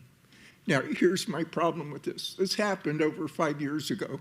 No one's been brought to justice. My disabled son cannot get a fair trial in the city of Las Vegas. My disabled son cannot get a job in the city of Las Vegas. My disabled son cannot get housing in the city of Las Vegas. Now, this is a crime. This is a crime against a kid that did nothing wrong, okay? Absolutely nothing wrong. He's disabled, okay? And he's been treated really unfairly by the city. Now, my family and friends are here to talk to this matter. I am begging you guys for help. Now, we live in the west side of Las Vegas, and we need help for disabled people to keep them busy, to keep them active and working and employed. We need help. Because he's disabled, he can't be getting on a bus and driving places. We need help on our side of town for my kid, and we need it now, not later. Thank you. Thank you so much. Please come. Welcome, and would you state your name for the record? Yes, ma'am. Warren Wheatley. Okay. I'm also Lenny's husband, okay, and Ray is also our adopted child. I'll keep it brief. I'm a psychotherapist. I've been doing it for 47 years, so I'm going to get to the facts, okay? I'm here to advocate for Ray. We would like an open and public, investigation of human trafficking because of the negligence on the part of Opportunity Village. which wound up turning into the worst job placement ever. Okay, we've been doing this and protesting and doing everything we possibly can. We're saying that this is a crime due to the cover-up of professionals not following the evaluation. I'm a clinical social worker in the state of Nevada, and I understand this very well, okay? Opportunity Village needs to fix this, okay? In 2015, the state of Nevada paid for a psychological evaluation for Ray. It started because at the age of 1, Ray's birth parents forgot to feed him. His birth father shook him. He had baby shaking syndrome. He wound up having a feeding tube. He was malnutritioned. His brain swelled. He still has brain damage, okay? To continue on right now, because of this, Ray suffers from reactive attachment disorder. He's on disability. He is autistic, major depression, recurrent panic disorder. He has a high prevalence of OCD and PTSD. He is taking hydroxyzine, 25 milligrams, because he doesn't want to become addicted. Hydroxyzine is excellent, okay? Please understand, Ray lives in a pretend world. That's the issue here right now. He is mentally and socially 14 years of age. That's not going to change, okay, ever. Everyone that he meets, he believes is a friend. He has been placed in danger. He's been taken advantage by many people. Opportunity Village placed him in a work program. He was only supposed to be a custodian. Everyone went behind our backs. They made him a cashier, put him in Circle K by himself to run the store. He was human trafficked by a family. No one at Opportunity Village or even BBR intervened. He was gone for 14 months. He lost everything. I'm sorry, your time is up. Okay. Do you have just a few seconds more? Just real quick, we just want some help here. We've talked to like 37 attorneys. No one wants to take it. And I'll be honest with you, and I'll speak as a social worker here. It's a cover-up. No one wants to do anything and help. Thank you. Thank you so much. Welcome, and please state your name for the record. Hello, I am Kelton Whitney DeForge. I am Ray's youngest brother. What happened to my brother is unfair. He is not being given the chance to do well for himself. I myself do have a form of autism. It's since been removed as its own thing, Asperger's syndrome. I was fortunate enough to have the chance to do well for myself, and my brother does not have the necessary capacity to do that for himself. So we went to DRC so they could help him out, and instead they placed him somewhere that he should not have been. He ended up having, he had an evaluation that was somehow lost at some point in 2015, either lost or deleted. My family had been protesting outside of the locations of DRC Opportunity Villages multiple times, asking them to read the evaluation, and nobody responded. Nobody thought to do anything about it. It wasn't until the last time we did it, I want to say around 2-3 years ago, that the director ended up finally reading the eval, and they freaked out. They freaked out, and they ended up trying to blame him when he is legally classified as disabled. That's human trafficking. He was not, sorry, it's a little bit emotional, a little bit. Of course.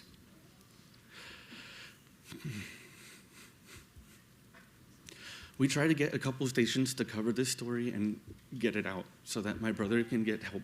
And the local stations, 23, none of them wanted to cover it. So we're just asking for some help, an open, what do you call it, investigation into what happened, because something is wrong. Thank you so much. Would you please come forward and state your name and welcome? Thank you, Mayor. My name is Erin Lynn Reed. I am a friend of the family. I have known Ray since he was 7 or 8 years old. He's always been a good kid, hardworking, and just always ready to do whatever needed to be necessary. His parents will never stop fighting for him. And I will never stop fighting for him as just a family friend. What has happened to him is absolutely unacceptable. Why there are no records on his files, that is very suspect. Opportunity Village is a nonprofit organization who receives millions in funding every year.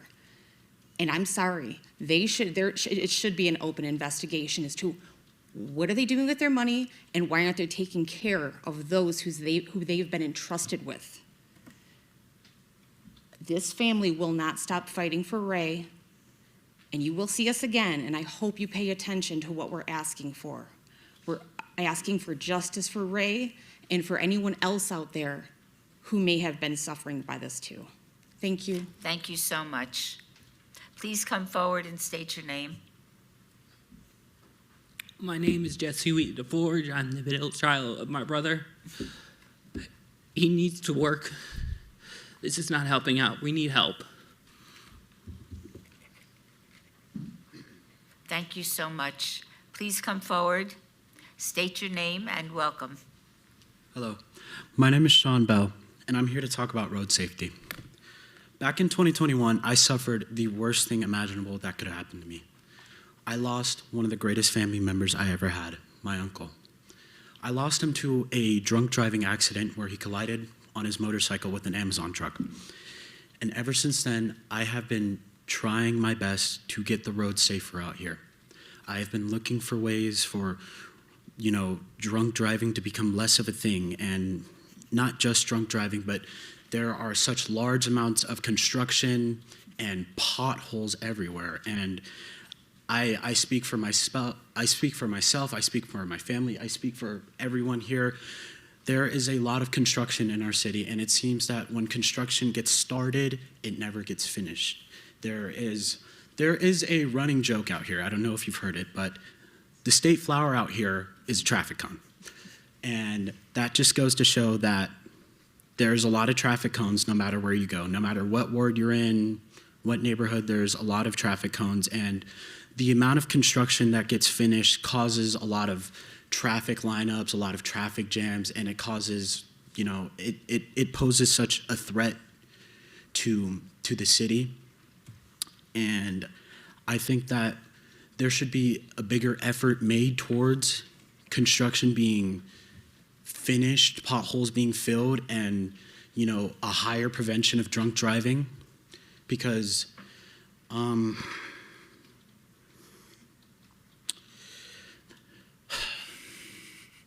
know how it feels to lose somebody to drunk driving, and I don't want anyone to ever experience that. And I don't want anyone to ever experience the loss of someone to such an accident that could be prevented like that. And I want to say thank you for your time. I hope you all have a good day, and I love you, Mom. Thank you. Please come forward and state your name. My name is Eric Melchizedek Christ Nimrod. Nice talking to you again. Eric Melchizedek Christ Nimrod.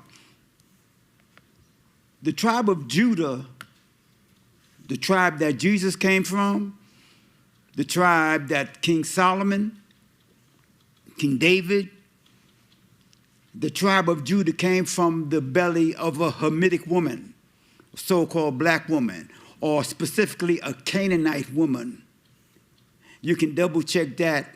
You can fact check that on Genesis, the 38th chapter. Everybody's talking about what color Jesus is and all that. The Bible tells you. The Bible tells you in Genesis, the 38th chapter, and in Matthew, the first chapter, the first verse, the first chapter, the first verse to the 16th verse, Jesus' genealogy. It's all right there. I don't know what the big problem is. I want to piggyback on what the gentleman said about this construction. The construction is so bad, the cones are all over the place. And it's hot out there. And when you go to a bus stop, the bus stop is no longer there. Where is the bus stop now? So you got to go around in the triple degree heat looking for the bus stop. A lot of people are getting sick. The buses, I can't understand it. I can understand it. When you give a powerless person power, they go crazy. And that bus is a power to the bus driver. And he can leave you standing there or he can pick you up. You have to put more of a service mentality into the bus drivers, because right now, in my opinion, they're bullies and they're making a lot of people sick. Thank you so much. Jay, would you come and state your name for the record? Yes, I will. You guys already know who I am, but to the people that do not, my name is Jay Hicks, Jayhicks. I'm a student at UNLV, about to graduate in December. Just wanted to say Congratulations. Thank you, but I just want to say congrats to two of my friends on the council member board, Councilwoman Alec Polensky and Councilwoman Rooney. You guys did a phenomenal job. Even though I do take pictures, I do pay attention to what you guys do, and congratulations, 4 more years. Even before the 4th of July, which is interesting, but we're going to do that. And also to you, congratulations on being Mayor Pro Tem. I'm shocked, and like I said, 4 more years ago, and I hope you do a very well job. And to you, Councilman Knudsen, you have been the phenomenal Mayor Pro Tem for the last few years I've been here, and thank you, and to your future endeavors. Thank you so much. Is there anybody else wishing to address the City Council? Please come forward, state your name. All right. Sorry. Trying to get this lined up. Hello, City Council. Glad to be back. Nice to see you all again. My name is Michael Mijatovic, for the record. So today, I just wanted to go over what I feel is a very grave threat to this entire country right now. Data centers and 5G towers are spawning all over the place in this country, and there's no reason for it. I don't believe it does anything to improve communication among people. You can go into phone shops and talk to people who take apart phones and put them back together, and none of them find 5G chips in any of these phones. So why do we have 5G towers all over the place? Why do we have data centers? It's an unnecessary waste of energy. There's no long-term studies to suggest that it doesn't cause major or serious health concerns, especially for babies and children. It could be more life-threatening for their mental and bodily state than just about anything they deal with in society. It's time for them to stop popping up all over the place. They are only meant to hurt our bodies, our minds, and really our emotional state. In Claremore, Oklahoma, at a city council meeting, Darren Blatchard was arrested for just speaking a couple of seconds past his allotted time on data centers. There was no reason for this, and he only went a couple of seconds past it. And the city attorney was apparently in the room and did nothing about it. And that's just disgraceful. Data centers and 5G towers are data centers themselves are consuming millions, tens of millions, if not more, hundreds of millions of tons of water. That's more than people do. They're not helping people anywhere in this country. I don't believe there's really anything good about it. And I believe it's just for large producers and industries and corporations to make more money and to benefit off the people. I don't believe it's healthy, and I believe it's in violation of too many things. And for children and babies in this country, it's more important they get rid of all 5G towers and data centers, I believe. So thank you. Have a good one. Thank you so much. Agenda item number 43, Council Emerging Issues. Discussion regarding potential items for future City Council agendas. This impacts all wards. Any discussion must be limited to whether or not such proposed items shall be placed on a future agenda, and no discussion regarding the substance of any proposed topic shall occur. No action shall be taken. Do any members of the council have any topics they would like to bring forward under this item? Okay, thank you so much. Agenda item number 44. Council members' recognition. Comments made by individual city council members during this portion of the agenda will not be acted upon by the city council unless that subject is on the agenda and scheduled for action. Let me start with Councilwoman Kelly. Thank you, Madam Mayor. Really excited in Ward 2 last week, the Vegas for Athletes Summer Games, which was co-hosted by the City of Las Vegas, really brought to life the Kellogg's Air Sports Complex in Ward 2. There were thousands of children and families gathered. Well, maybe I think hundreds. I don't know if there were thousands, but there were a lot of people there. And to get for an inspiring celebration of youth sports, it was such an honor to present Troy Rocks in recognition of his leadership and dedication to our young athletes through the free heart screening that Vegas for Athletes provide to these young athletes, as well as this first event, the Vegas Summer Games. This showcases Las Vegas as a premier destination for sports and family events, and we look forward to seeing what's next for Vegas for Athletes. We had an exciting day, the mayor and I, as we broke ground on the future Queensbridge Medical Plaza in Ward 2, bringing new medical services and investment into our community. We are grateful to the development team and the healthcare partners. And what I found so interesting about this opportunity, this particular building that'll be going up, is there's an opportunity for the physician tenants to create equity for themselves within the building in a relationship with the developer. So I think that's a really nice opportunity and provides our shared commitment to offering great medical opportunities within the city of Las Vegas. And continuing on this last 10 days celebrations, I had the pleasure with again, the mayor, of celebrating the grand opening of the new Olympic-sized pool at Pavilion Center. It is a beautiful, beautiful facility, and a special thank you to Parks and Recreation, the Cultural Affairs team, for making this event possible. The new community will provide opportunities for families, support local athletes, and welcome competitions to our city for years to come. So we know that our terrific Sandpipers team will be there practicing, as well as the Las Vegas Swim Club and the mermaids that do synchronized swimming. So really, really a phenomenal addition to all of the amenities that we offer in Ward 2. I also last week had the opportunity to visit the Espresso Yourself coffee shop during its grand opening, except I was a day late. So it was on my calendar a day late, so we called it a pop-up grand opening.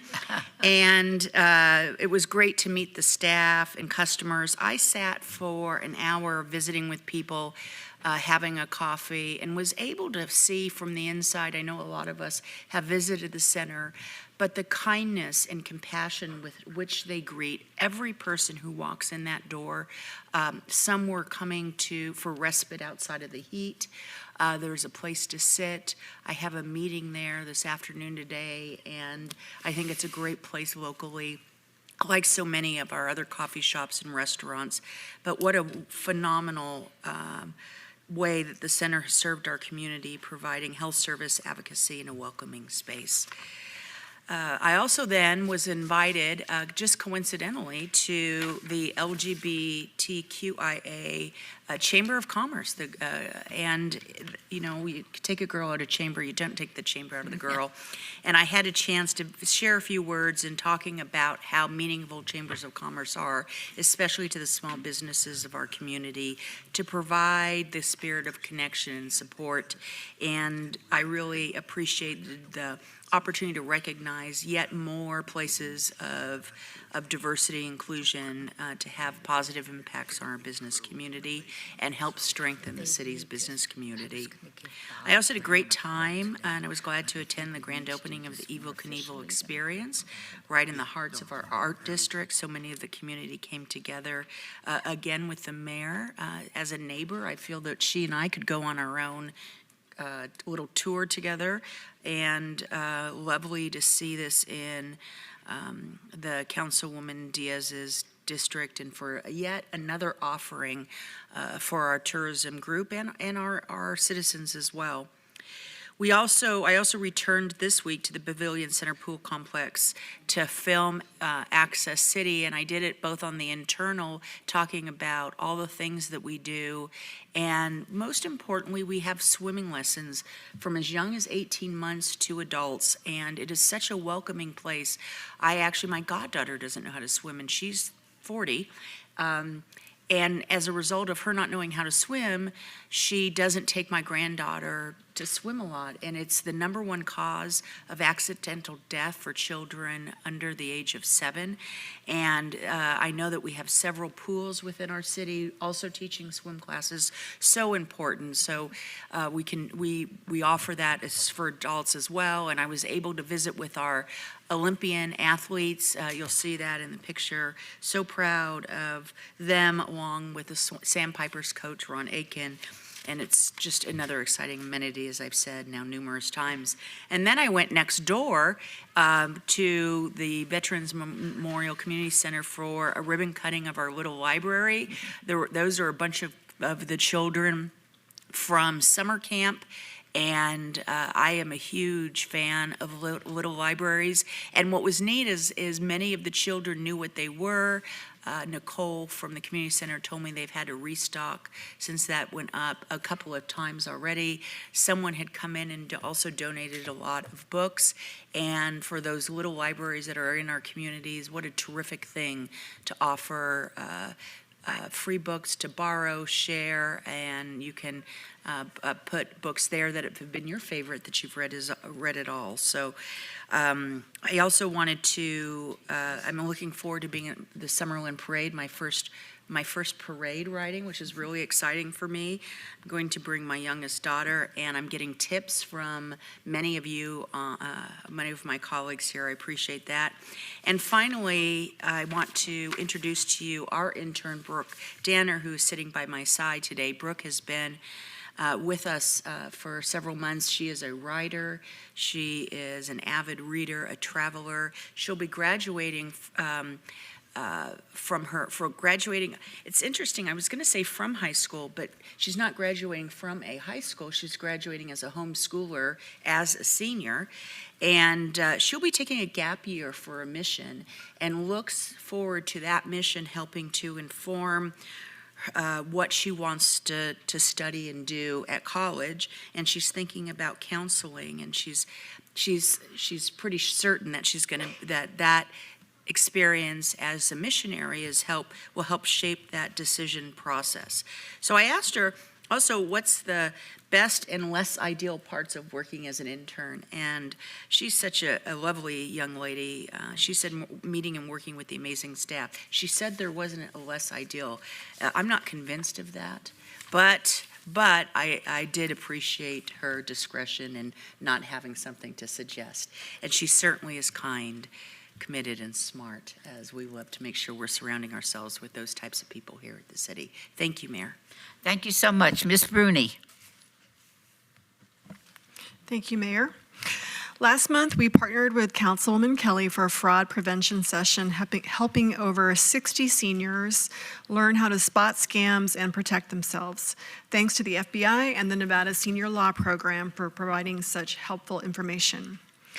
Our June Bocaditos with Bruni was packed. We even had scouts who came in to ask their own questions about Ward 6.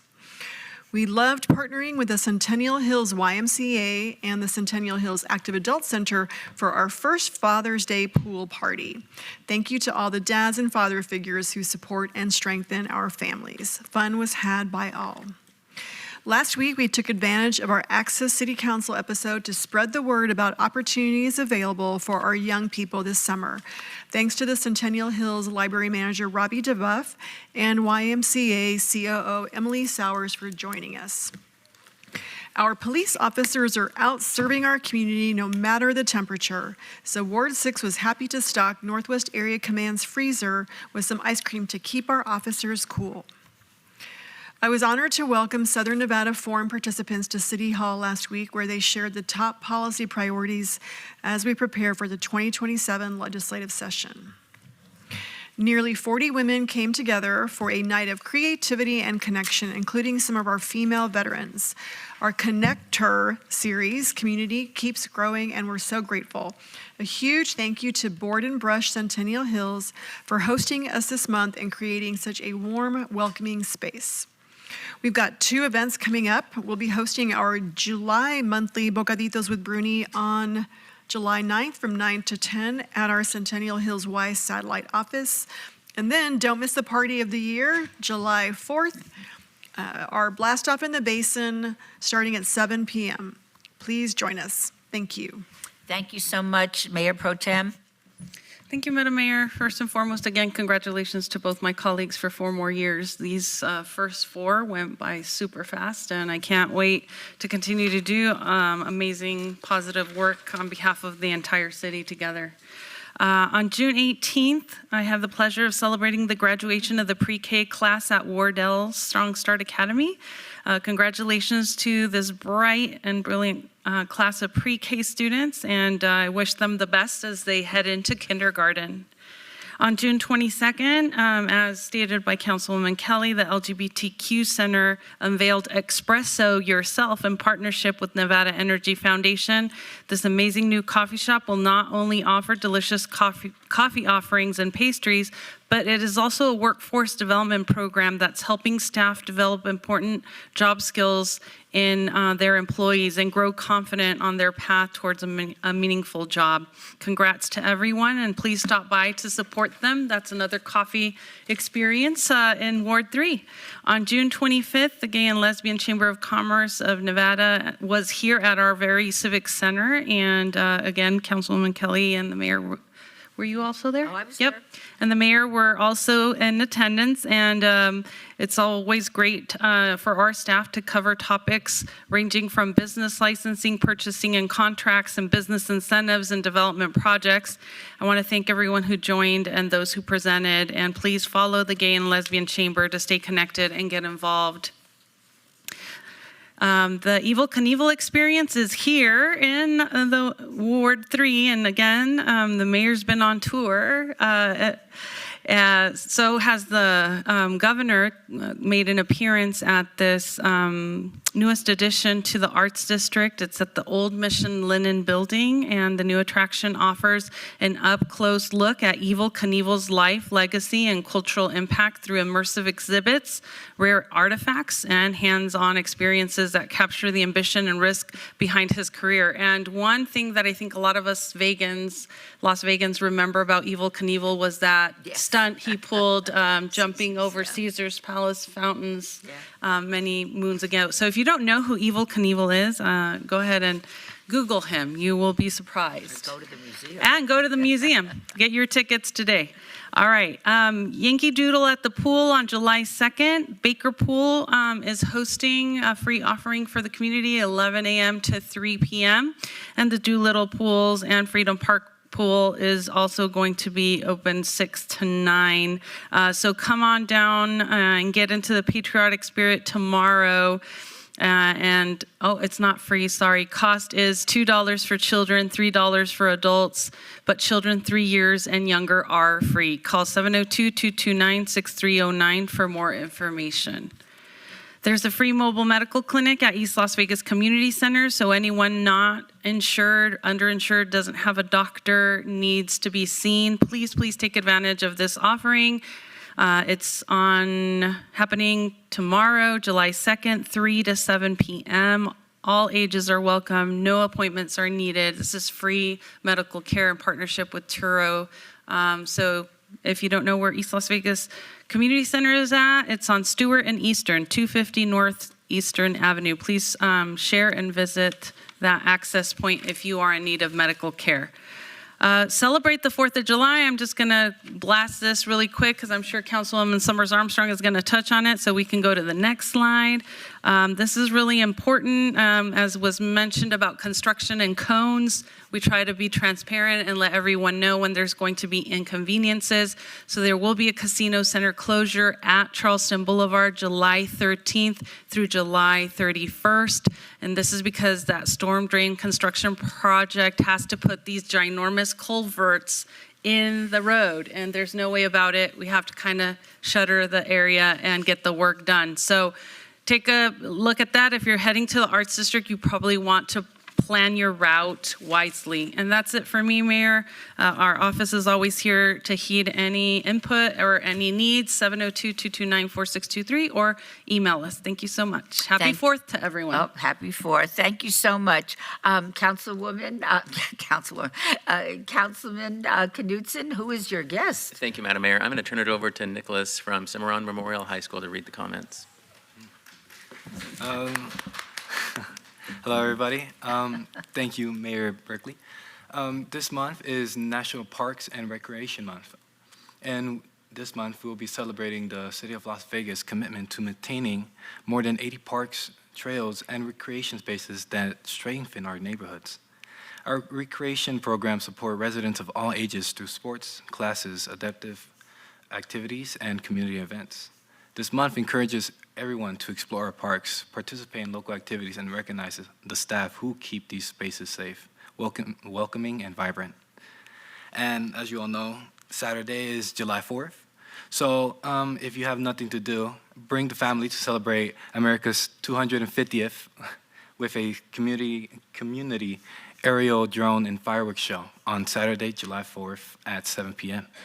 Ward 1 and Ward 2 are sharing a satellite viewing area at Betye Wilson Soccer Complex, west just behind the Sprouts Market at 7353 Eugene Avenue. Bring your low back chairs, blankets, plenty of water, and your patriotic spirit. The aerial displays are scheduled for 9:15 p.m. Again, thank you, Mayor Berkeley. Thank you so much. Well done. Councilwoman Allen Polensky. Thank you, Madam Mayor. To the kids we have in chambers from Cimarron Memorial, your school is actually in Ward 1, but it's right on the border of 1 and 4, so many of you may actually reside in 4. So if you ever need any assistance, please don't hesitate to reach out.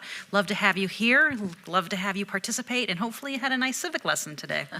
At least get an understanding of what happens local government-wise. Okay, on the afternoon of Tuesday, June 23rd, I had the opportunity to welcome the Korean Mothers Foundation for a tour of City Hall. We began in my office, where the group had a chance to ask lots of questions about local government and the work we do. From there, we visited council chambers where they could see where our city council meetings take place, and our final stop was Access TV Studios.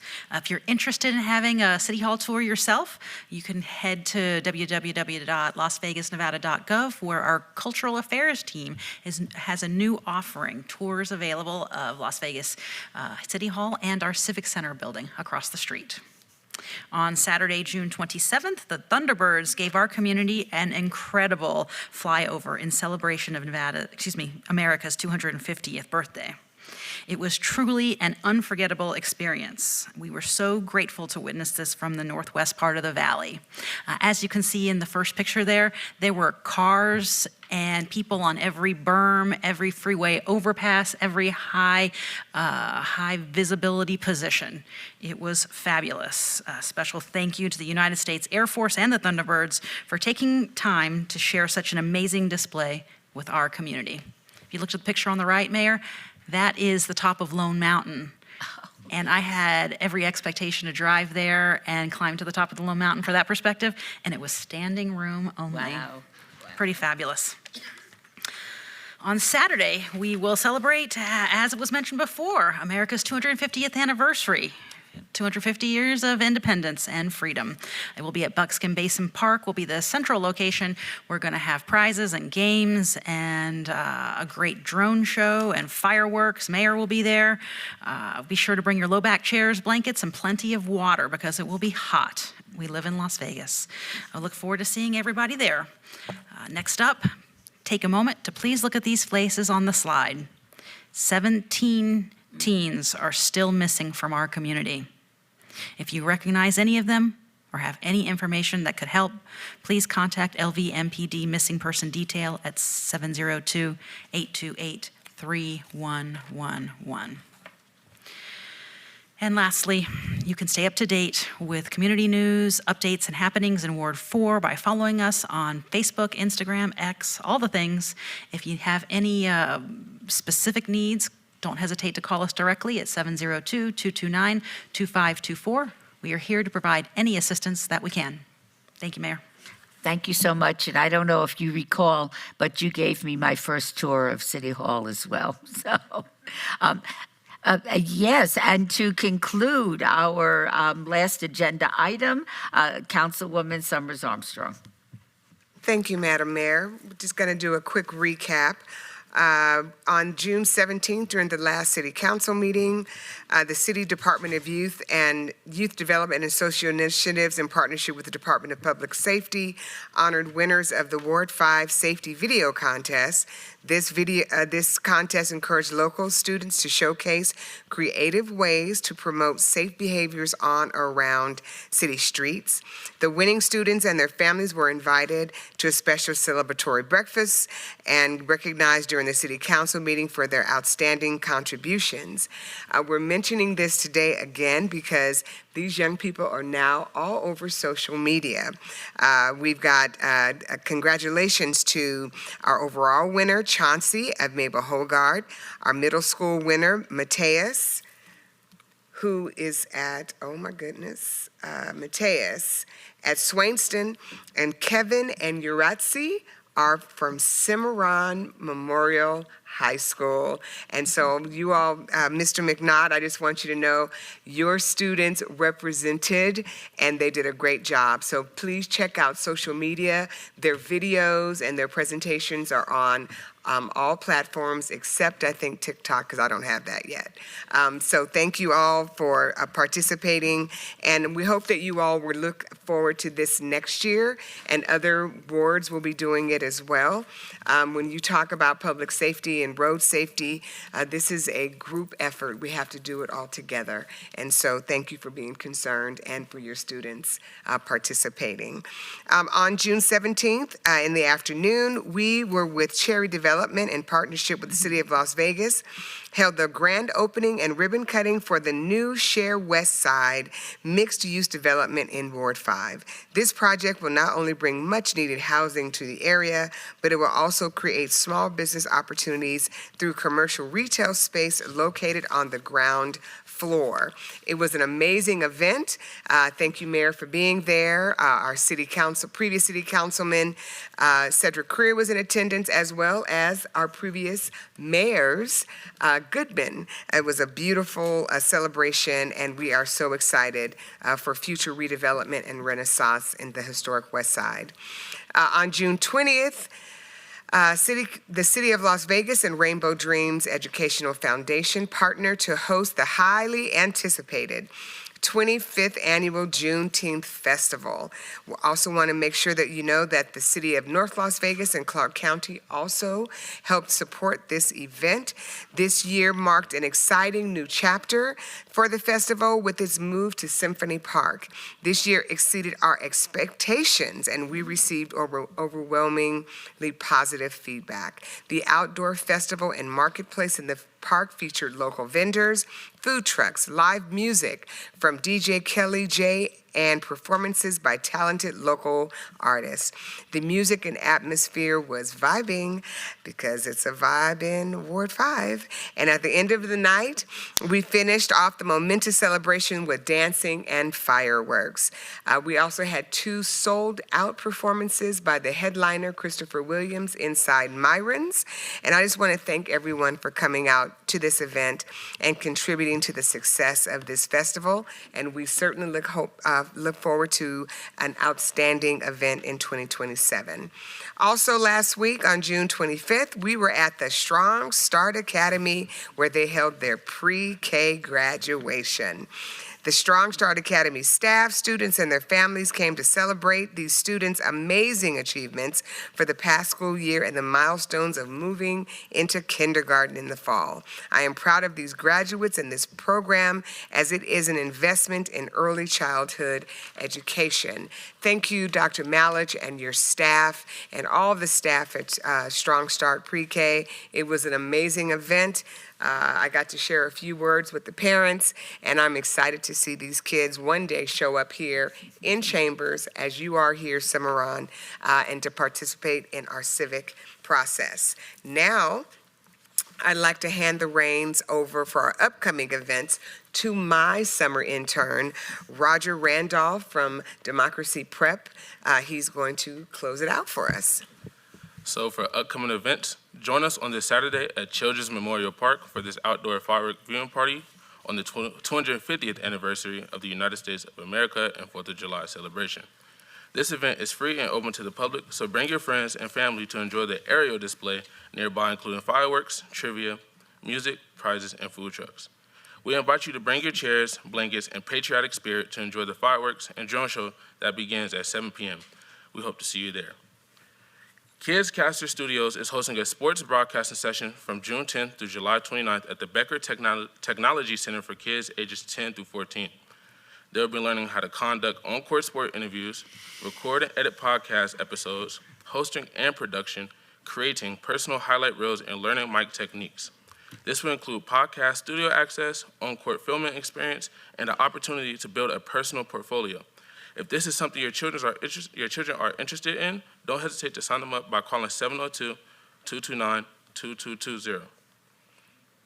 Camp Recharge is gearing up for summer at the Deerfield Strong Future Enrichment Center. Participants will explore independent living skills, career and education pathways, mental health, self-care, and back-to-school readiness. Registration is open now through June 30th. Please contact Sherry Smith at 702-229-6601 for details on how to sign up. Thank you. And in our final slide, I just want to say, as always, thank you to my staff, Nora, Julius, and Aura, and now we have Roger for the summer. As we try to do our best to serve the community, we answer phone calls at 702-229-5443, or you're welcome to email us at Ward5, that's the number 5, at lasvegasnevada.gov. Thank you, Madam Mayor. Thank you so much. And before we adjourn this meeting, I think on behalf of everybody, we want everyone to have a wonderful 4th of July celebration, particularly since this is such a milestone for our country, 250 incredible years.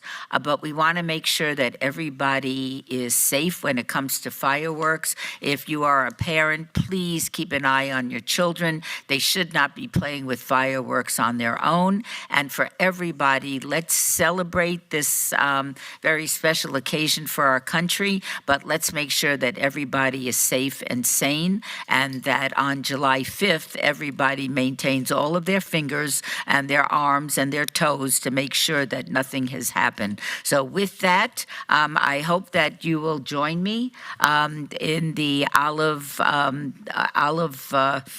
room for a celebration for our 2 newly elected city council people. And with that, I will adjourn this meeting.